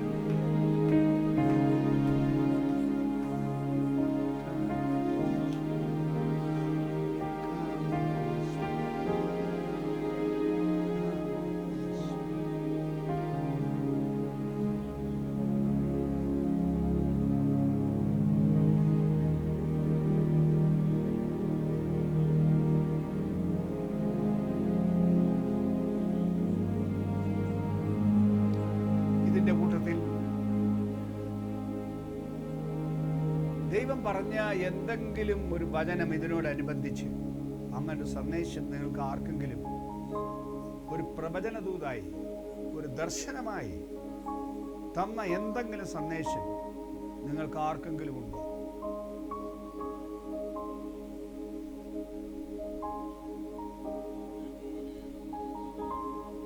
ആർക്കെങ്കിലും ഉണ്ടോ? ഉണ്ടെങ്കിൽ ഈ അവസരം ആ സന്ദേശം പറയാം. ആത്മാവ് പറയുന്ന ഒരു പ്രവചന ദൂതോ ഇതിനോടനുബന്ധിച്ചൊരു ദർശനമോ പറയാനുണ്ടെങ്കിൽ, ആത്മാവ് തന്നെങ്കിൽ പറയാതെ പോകരുത്.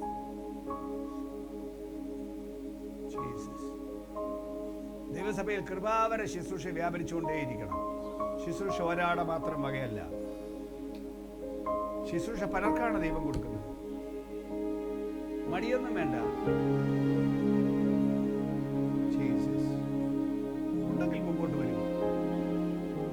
നിങ്ങൾക്ക് ആ ദൂത് പറയാനുള്ള സമയം തരാൻ പോകുന്നു.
മഴ വരുമെന്ന് വിശ്വസിക്കൂ.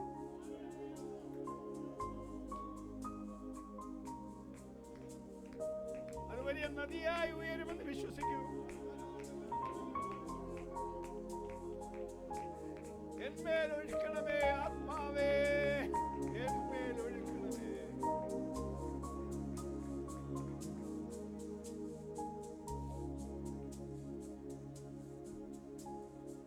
ഈ ആത്മീയ ശുശ്രൂഷ നിങ്ങൾ ചെയ്യും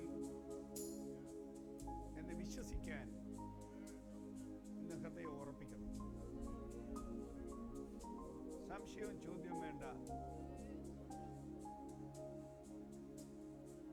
ഒരു നൂറ്റാണ്ട് മുമ്പ് അത് സംഭവിച്ചെങ്കിൽ ഇന്ന് എന്തുകൊണ്ട് സംഭവിച്ചു? എന്തുകൊണ്ട് സംഭവിച്ചു? സംഭവിക്കും. വിശ്വാസത്തോടെ ഏറ്റു പറയാമോ? ദൈവം എന്നെ ഉപയോഗിക്കും. വിശ്വാസത്തോടെ ഏറ്റു പറയാമെങ്കിൽ പറയും, ദൈവം എന്നെ ഉപയോഗിക്കും. ഞാൻ രോഗികളെ സൗഖ്യമാക്കും. ഞാൻ ഭൂതങ്ങളെ പുറത്താക്കും. ഞാൻ ആത്മീക ശുശ്രൂഷ ചെയ്യും.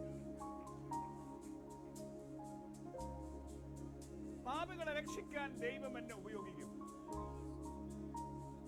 ജനത്തെ വിടുവിക്കാൻ ദൈവം എന്നെ ഉപയോഗിക്കും. Praise God. ഒരു ദൈവദാസന്റെ ദർശനം.